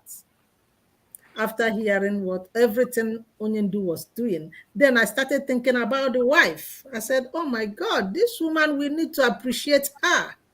So I called my fellow women. I said, since Onyendu is coming, can we buy a present and give to Onyendu to give her? I never knew that she was coming too. Then it was later on that we were told that she was coming. Maybe 3 to 4 days before we went, we were told, Onyendu is bringing his wife. Everybody was jumping. Oh, we'll go and see her. So, a woman, a great woman who is so patient and allowing the husband to do all these things for us. Listen, You know my nature, I appreciate women. At one time, I was even called that they were suspecting that I was a lesbian. That is why I pulled myself. I appreciate women, my fellow women, when they are doing something. I don't waste time to say, oh, you look beautiful. You look, that is just me. Okay. So I said, we are going to appreciate this lady. So I said, anybody, let's contribute money, anything that you have. And we contributed about $700. That was the only thing we could get when we went to Atlanta. So when we went there, so many people came, other women came. Then I rallied them together. I said to them, listen, tonight, that is when we came back from that park, that Martin Luther King Park. I said them, tonight we are going to present a gift to Onyendu's wife. We have already donated some money. Look at how much we have. I said, even if you don't donate, let's come, all of us will come out and then we will dance and then we'll appreciate her. They said, okay. So they were happy. I said, anything you have, I said, we said 100, most we donated $100. So two people came up with, one person gave 200 instantly, Adako. Then another person gave 100. That is a total of 1,000, right? So we were so happy with that it would take up to 1,000. So that night we came out, we danced, she came, she embraced us, we all danced, we appreciated her. Which is something good that people will say to me, thank you, right? The good ones said it anyway. It's the bad ones that read negative meaning into it. My sisters, after that, I called it the end, the day. That's it. Then in the morning, following morning, we were supposed to have town hall meeting around 4 p.m.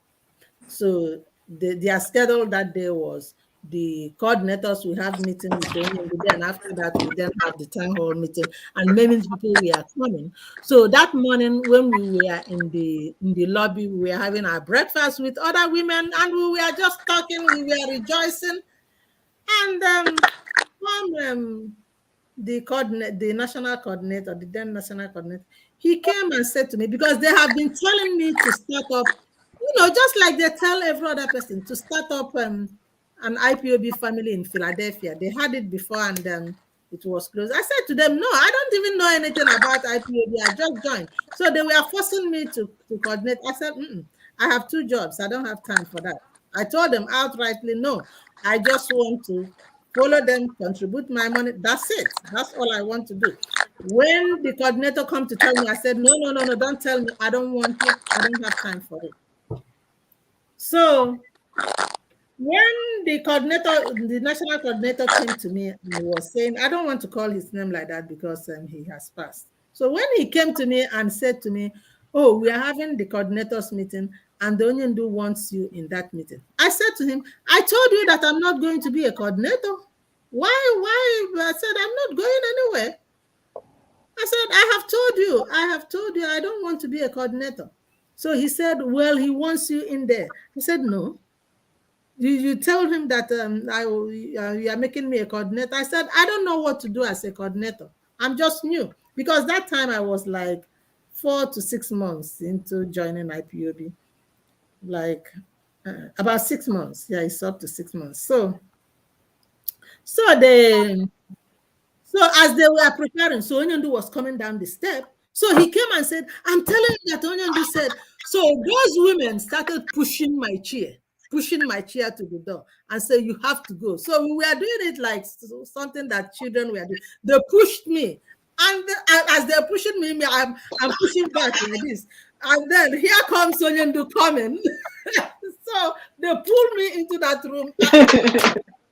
It was really funny. It was funny. So I had no choice than to enter. So immediately Oyendi came, she looked at her and said, oh, it's Madam Okafor here. I said, Madam Okafor? How did he know my name? All my mind was, I don't want to be this coordinator. Please, nobody should force me into this. That was what I thought. Then he said, oh, Why I called you is because I want you to organize the women. I said, what, me? He said, because of what I saw you did last night, I just feel that you should organize the women in USA. I said, I cannot. She said, I don't want you to say anything, no excuse.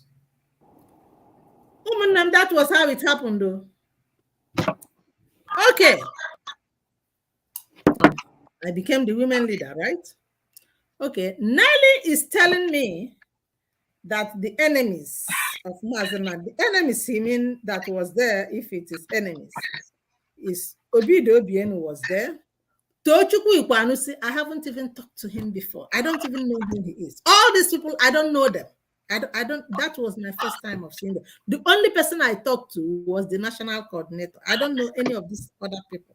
We all met there in Atlanta. Okay, they don't know me either. They did not know me. So, but it was what I did, which Beatrice, you will forward that thing later on. You show them that picture. I did not even know that Beatrice left that video. I have no idea. One day she forwarded it in a forum. I said, "Oh my God, really?" So this thing is still there. So, all right, talking about enemies of Mazen Nandekan giving me the position. Who gave Oyibo the treasurer?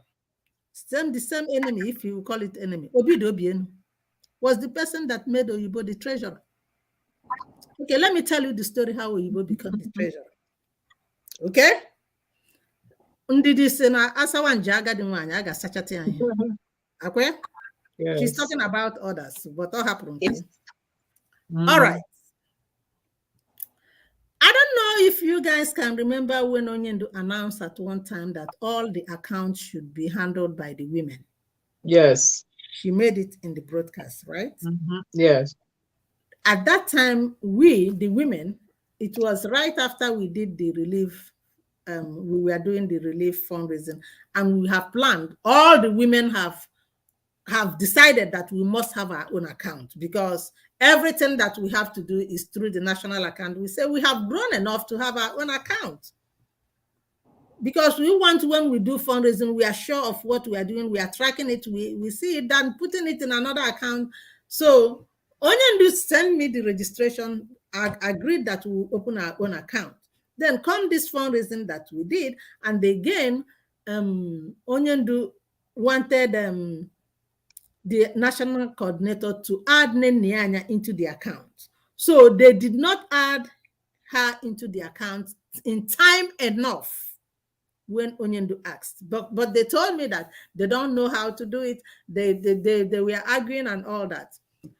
Then at that time, that was during the COVID time, I was working from home. June 1st, go and look at it. June 1st, 2021. It's a Monday. I was at home just as I'm sitting here because they downloaded my work server and everything in my laptop. You know, it has already been downloaded even before we came back home to work because at that time I had an allergy, and in our office there, you know, it's a very big building, old building. It has like mold, so it was when I inhaled it, it was making me sick. So because of that, they downloaded our server into my my laptop, so I can take my laptop to the floor or to any place and then do my work. So when I came home too, it was the same thing. So I was working from home. I was working from home that time. So that on that June 1st, that was when Onyendu was broadcasting 3 times a week, Monday, Wednesday, and Sunday, I think. June 1st, 2021. 2020, when you look at it, it's a Monday. I was sitting down and I was working. The then coordinator called me and said to me, Mrs. Okafor, we want to hand you over the national account. I said, what? I said, no. I said, I'm already dealing with the women thing. I'm not the only woman. He if Onyendu said the women should handle it, I said, give it to your assistant. She's a woman too. They said no, that the consensus that they said she is busy, she is in school. I said, that is the reason why I will not take it. You see, the person that is not busy, you guys want to kill me because I'm dedicating to do it. I said, because of what you just said, I'm not going to take it. He begged and begged and begged, and I refused. I said, no. He left, went and called Obidobienu. They came back on Tuesday. And Obidobienu begged me. He said, Madam, let me tell you, we are not going to hold this continuously. We will find somebody and then you hand it over to him. Onyendu, he said to me, let me tell you a secret. Onyendu is coming to announce her name in the radio tomorrow if we don't hand this over to a woman. So I felt so bad for them. I said, okay. They gave me their password and their username. That was how they handed it over to me. So when I logged in, I saw our money, that relief money coming in. Ooh! I said, oh my God, look at we are getting our money. That was actually what I was excited with. Immediately they handed that thing over to me. Onyendu called me and asked me, have I taken the account? I said, yes. I said, why is he calling me and asking me? So this is a game plan. They planned this, right? So I said to Onyendu, but how about our account? We, the women, because my fear is this will make her, we are not going to open this account. And the women, everybody was excited that we are going to have our own. I said, we are going to have our own account. She said, use this, you can use this one to do your money is coming in there. What else do you need? Oh, I said, oh, the plan is squashed. So what can I say? It's Onyendu, right? I kept quiet. We left it alone. Then come the problem of putting Onyendu in the account. They just threw this on me, thinking that I'm going to do it. I don't know how to do it. Period. So I said to them, I haven't done it before. I'm not used to this system. I don't know how to do it. Do you know what happened? Oyibo went and told them, because she told me that's what she told them, that if they hand over this account to her, that within 5 minutes, she will put Nenyanya in the account. Wow. Then Obidobienu called me and said to hand over this to Oyibo. I said, when does she want it? This morning? I called Oyibo. I said, Nne, they want you to take this account. Are you ready? The only thing that I did not like is that they stopped the fundraising that we were doing on the way. But as for handing over the account, remember I said, no, I'm not going to take it because I know it's going to tie me down with other things because the way it is set up, we are going to check the bill, the dues and all. That's too much for me to start doing it, doing what the women are doing too. I said, I'm not the only woman in IPOB. So Oyibo took it. Then later on, you see with me, you will surely you will not know when you will confess to me. Because I will not even take it as anything, but my spirit, the spirit in me will make you to say the truth one day.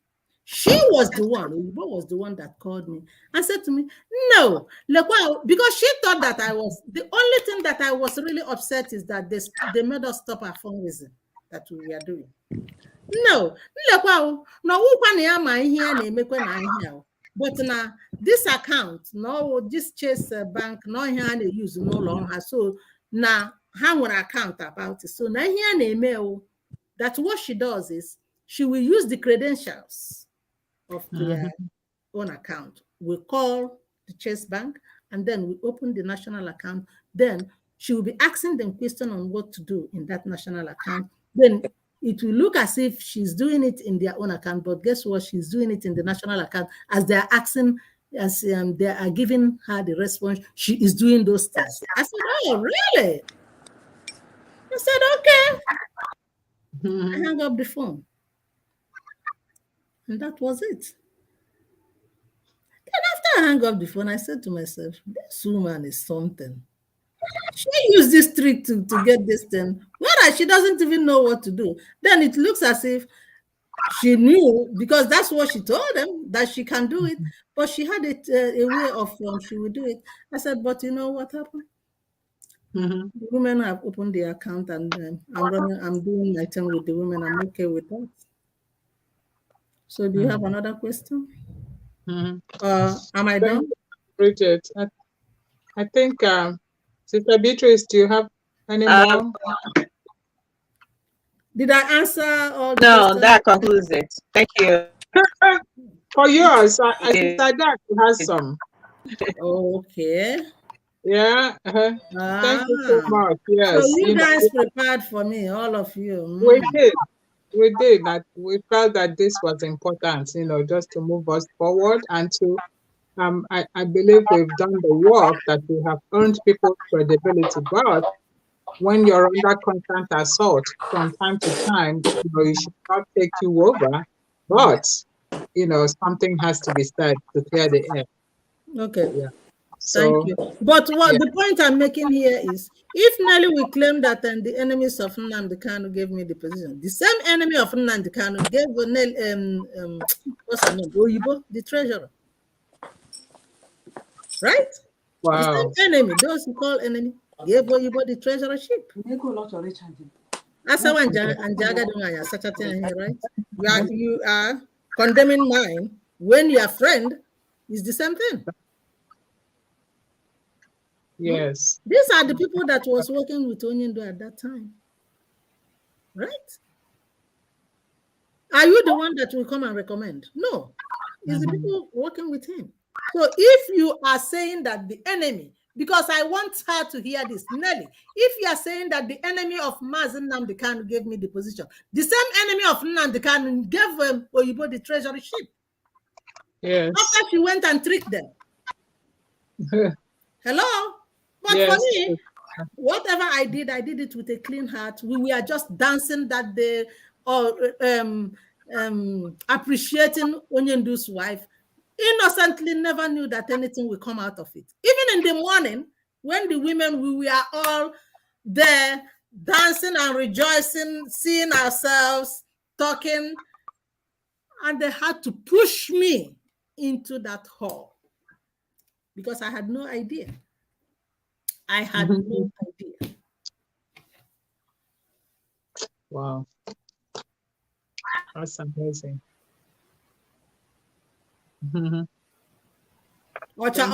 Jealous na Yes. ahụ nwaanyị mara mma jụọ ya sị biko gaa sagodo arụ. Yeah. Her jealousy will not even let her to speak a simple truth. It's lie, lie, lie, lie, lie, lie, lie. And if she wants to lie, she will not even lie the one that will be hidden, even the one that is open. She doesn't care. Wow. To the point that those people who appreciated them now, they are the one that wrote this about them. Oh, to one other. That is unfortunate. So thank you, Madam Bridget. Thank you so much. I think, after our sister, Dr. Oguma, she has some questions, and that will conclude it. I hope you have more the questions to take some more. Yes, we have more questions. How many do you have? What time is it? Oh, Jesus. Yeah, we've been here a while, but this is important. Thank you guys for your time. Go ahead. Okay, Sister Oguma, please.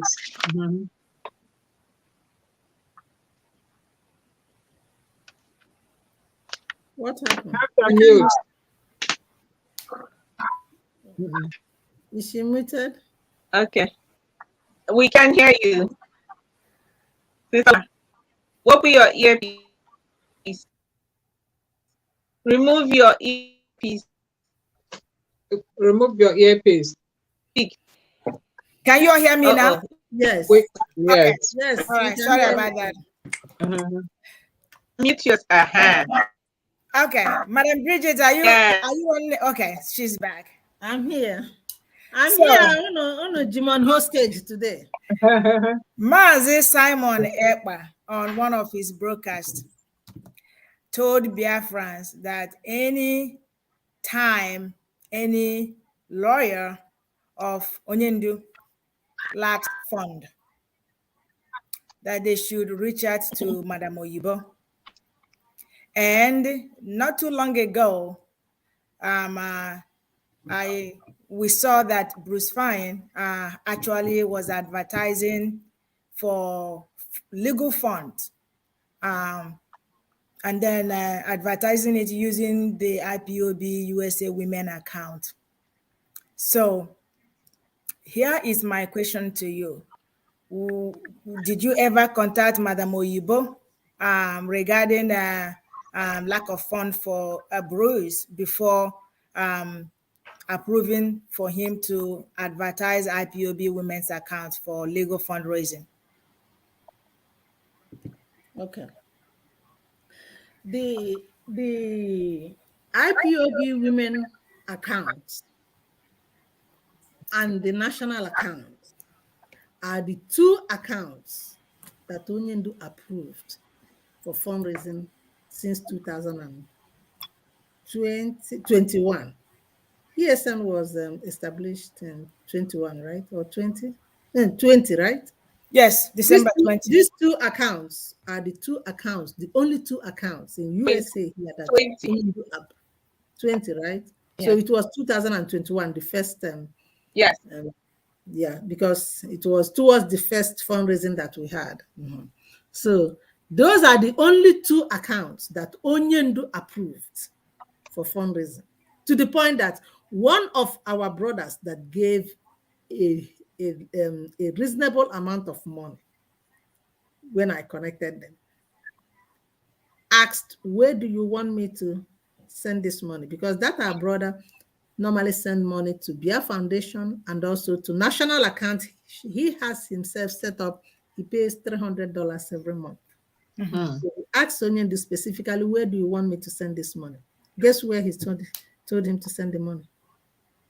In the women's account. Okay? Okay. The women's account. Okay. So these two accounts were approved. Then, as for me going to them for fund, I did not. Because if they had money that they would give, okay, now here comes all this allegation against Bruce that raising money for Bruce is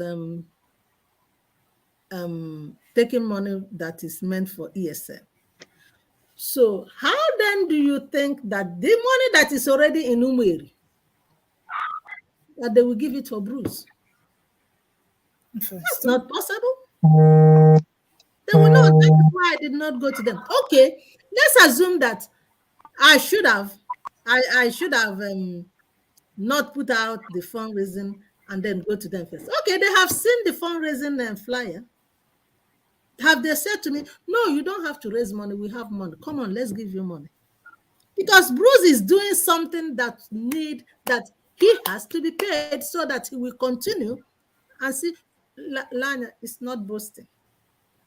If they have allowed Bruce to see Onyendu, we will not be saying this story today. We will not be worried today. Okay? That man is doing something that will help us. So I did not go because I felt like any money that is there is for ESN. It may not be enough for Bruce and them. And also they are paying BWGG 65,000 every month. I don't know, maybe they have it, but they should have called me back and said, don't worry about it. If they call me back today, we will still withdraw it, to be honest with you. That is you being very considerate, as a leader and a mother. So you've answered my question. Thank you. Now this is another question regarding funds. Okay. So I have seen flyer about the next fundraising by our group, IPOB Women USA. And in that flyer, I believe it's coming up on the 30th of this month, right? Saturday, next month. Okay. The account there, it's also the IPOB Women account and not the Umeri account. And it's The reason for that fundraising is for legal and slash ESN. I am throwing this question back to you again.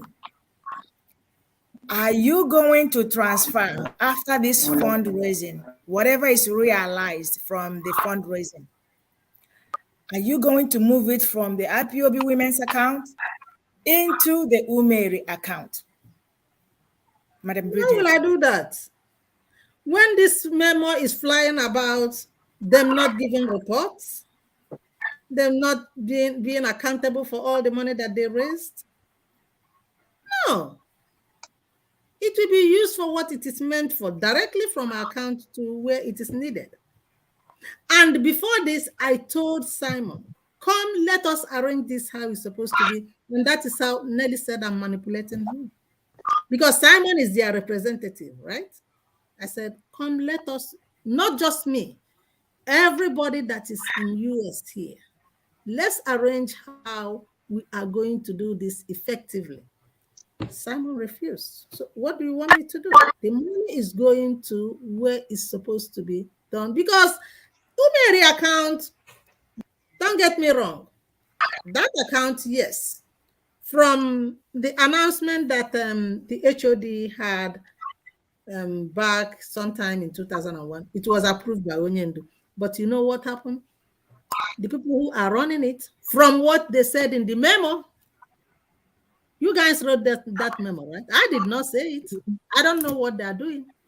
You know, after they took me out from the account, I don't know what is going on. So, but from what we had, you saw it was a very lengthy memo and very clear there what is going on. Remind me again, Madam Bridget, the same IPOB women account, USA account, has it been used in the past to raise funds? A lot of all the fund that we have raised so far, all the fund, the first, second ESN fundraising was from that with that women's account, IPOB women account. Just like I told you, Onyendu approved it. Ikonso fundraising was there. Our COVID was there. NSAS movement was with that account. The one that I told you, the liaison, 166,000 was from that women account.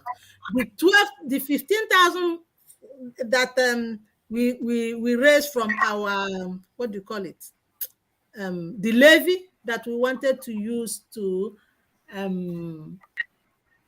put the relay station in Biafra land was from that women account. It's only the 10,000 that I gave personally that they said for me to put it in the national account. Say again for that relay station, so that because they are putting everything together for that. Where is that? Enugu or it's not Enugu. Newi relay station as of that time. Then which other fundraising? Everything, all the fundraising that the women have done. Onyendu was here. Is with that women's account. And even the special money that our brother gave, lump sum of money, Onyendu said, put it in the women's. And I asked Onyendu, when do you want me to send this money? She said, leave it there until he ordered, because he is the one that ordered when to move money out from our account and where to send it. Okay. So that is why I'm surprised that they are fighting it now. Beatrice, please make sure that you bring out at least those two ESN fundraising so that people will see it. That is from our account. And Onyendu was in those two fundraising. He was the guest of honor. The teammates, very. Okay, so I have two more, just two more questions, please. Okay, and this is gonna be an easy one, hopefully. So, women leader, it is evident that you and your group, you have done so much. You have contributed a lot. You've had what you've done have in a way positively impacted this restoration of Biafra, and yet you don't make any noise.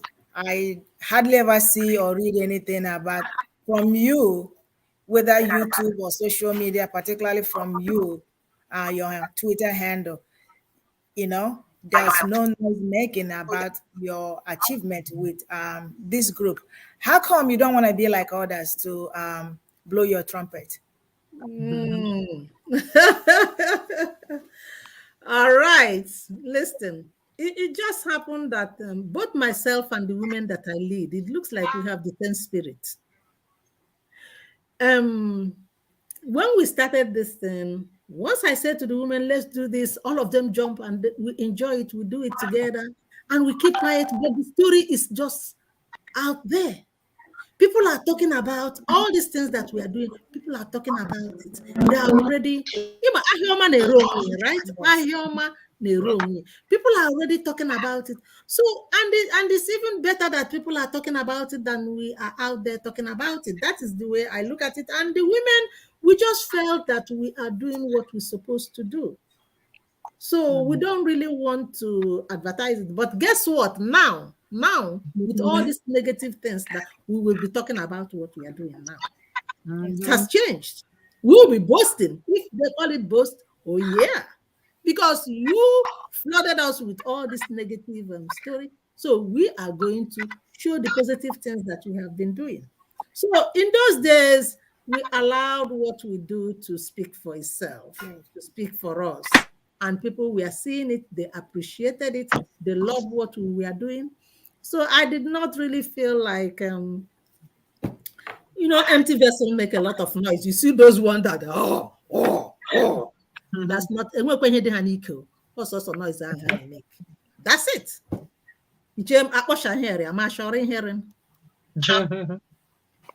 Okay, this is my last question. Okay, Madam Bridget, I want you to tell Biafrans what you in person and the IPOB women in USA, what is your position on the ongoing disunity, sabotaging, blackmailing, and all the turmoil within the IPOB family? What is your position? And do you have any plan? I would not say manipulate or help, but do you have any plan to intervene to bring peace to reign within the IPOB family again? You want me to manipulate and hop around again, right? It's going to work and bring peace. Please manipulate. Well, so I will not be accused for being a manipulator and a hopper. No. All right. As for what my position is, just like I said before, when this started, me and the women that I lead, we tried all the best we can to stop it. Because I did know that it's going to cause some problem because of the type of phone call that I was getting, but I never knew that it would be this bad. Okay. I had the feelings that it's not going to be good. And that was why I tried and tried. But you see the way my name is flying all over the place is because anybody that did the one that is not good, I will call the person privately. I don't go to the social media. I have called Simons privately several times. I have called the DOS privately. I talked to Chike Dozim. I talked to him.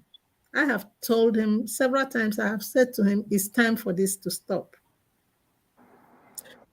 In fairness to him, that time that they were calling the women, the Omada Highway, he promised me that they will not be calling them those names at one time when I called him. I have sent email to him. One day I got up in the morning. I was so hurt with what was going on. I sent the text. I said to Chika, please, let's do this. Then I forwarded it to my email. I sent it to him as an email. So I have done all the best I can because I know with my position, there may be a time that maybe Onyendu is ask me and say, what did you do when all this was going on? Even if it is not a direct question, There may be a way that he will put it. I try all instead, they are listening to gossip and then they are fighting me. Mm. And Emana nke m ụwa achọkwala m okwu o, ịchọ m okwu ana m enwe ndidi eme ihe aga m achọkwara. I don't I'm not too good with that to just let it go without fighting back. So my sister, I know that we the women, the mothers, it affects us so bad because it has really affected everything that Onyendu have established. We tried the best we can in the beginning, talked to everybody, and that is why I'm called a manipulator and a helper today.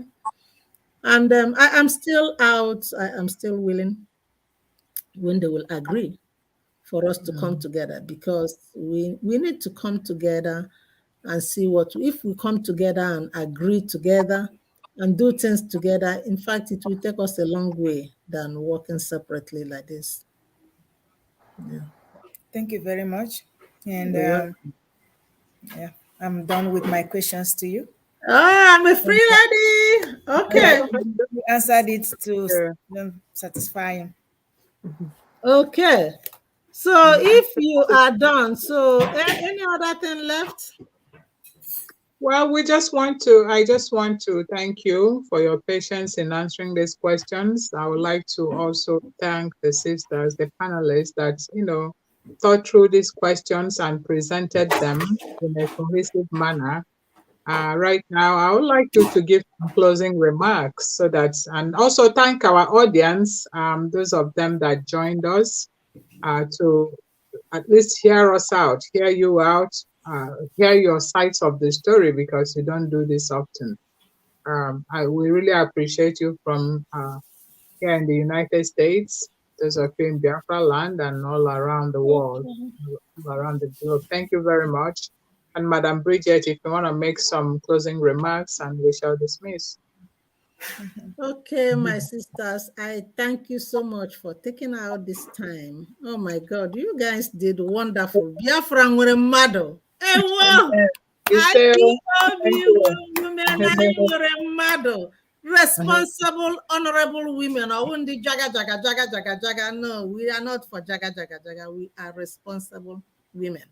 I thank you for making out this time, and I am expecting that everybody will feel rest assured now that all these allegations against me, I'm not lying to you, I'm just telling you the truth.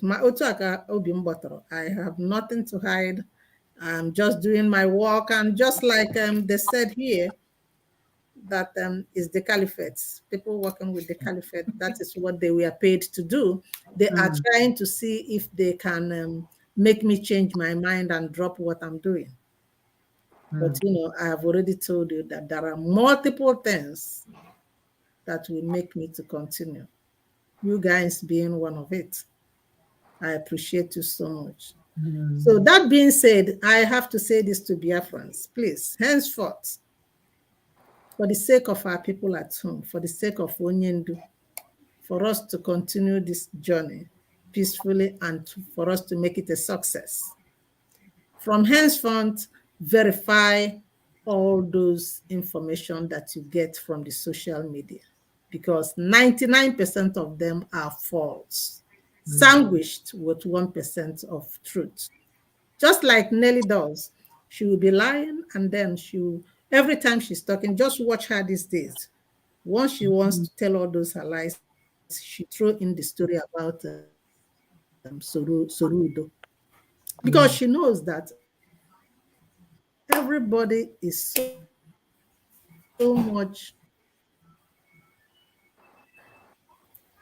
upset when you hear her talk, but you will not know that the other ones behind that thing is all lies. She used that 1% to make you feel that she's saying the truth, and then she will twist her lie underneath that 1% truth. And then, in order to highlight her tales, she is using the name of God, Chukwu Okike Abịama, every time. Chineke ihu shiela anya o. She's calling the name of God, even though she knows that she's lying. Ewo. Then another thing I will add to it is this. Nelly told us, I was shocked yesterday when somebody, people forward me what she said, especially if my name is on it. They will say to me, Madam Bridget, here, she talks about you again. I was watching it, and she said that she abandoned her children. A mother, you abandoned your own children. Hey! Biko nne gị a ga-akpọta ụmụaka ahụ, biko. It's your responsibility to take care of your own children. Hey! And you see the type of person she is. She abandoned her children. That is why she abandoned. She did not feel any remorse to abandon Biafra and pick up Idu. Biafra here is Nelly for you. She's an abandoner. That's crazy. That's a mad woman right there that you are looking at. Who will not care to abandon something precious? Their own children. You abandon them. And you have the mouth, you have the guts to say it. And that is why you have the guts to abandon Biafra and pick up Idu when our leader is not here. That's a problem. That is a very big problem. And again, she went further, and then she's calling my name and saying that she knows where my family live. So I am saying it to all Biafrans today. Nelly is telling everybody, she's saying that she knows where I live, she knows where my family live. I don't know what she means by that because she's an evil woman. I have no idea. So we are watching and we have noted that. We have noted how she is inciting violence. Her yesterday's broadcast was filled with violence. That is so uncalled for. So Biafrans, you have seen the person you are listening to and the person you are following. Asụ onye mara asụ ya sụọ n'ikwe. Onye na-amaghị asụ ọ sụọ n'ala. We will still continue to work very hard and diligently to make sure that our leader is released. And allow me to make one announcement. Saturday is our fundraising. Bruce is doing a lot and has a lot to do for us. It's only few men that have taxed themselves so much in order to pay for his traveling, everything that he is doing. They are tired and they need help. So can we come and help out so that we will continue this? Because if not, we are going to drop this contract. I have to be honest with you guys, because we don't have money again to continue. Even the one that we borrowed during Tucano, we haven't paid it because we said, let's continue until, let's just keep on going. So we need your help, Biafrans, to come out en masse on Saturday and donate for us to continue. And this group, we are very, very transparent. We will give you account if you want. The only thing we cannot show our spreadsheet out there in the public because some of the people who donate to us wants to be anonymous. Other than that, your money will be used for what it is meant for. We don't play games. We don't joke with public fund. Please come out and donate for us tomorrow. And they also for our brothers and sisters who are there in the media. Please start feeding our people with the truth. Stop lying to them. Stop deceiving them. It's not fair. It's time for you to change. Our leader talked about the effect of the media when he was out here. Why would we be worse than the? So on that note, I can hand over to my sisters if you want to talk more about the fundraising or anything that you want to add. Thank you so much, our audience, for listening to us. They also have any opportunity to call in and ask us any question if they have any question.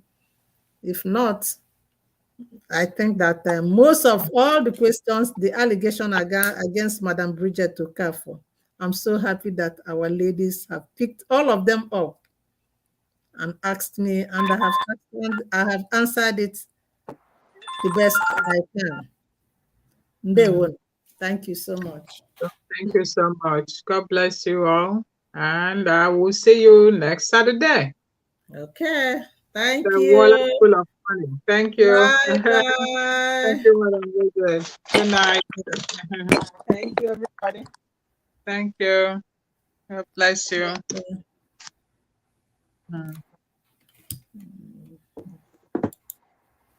Oh. Okay. Good night, everybody. Thank you for joining Good us. night. I'm not gonna kill.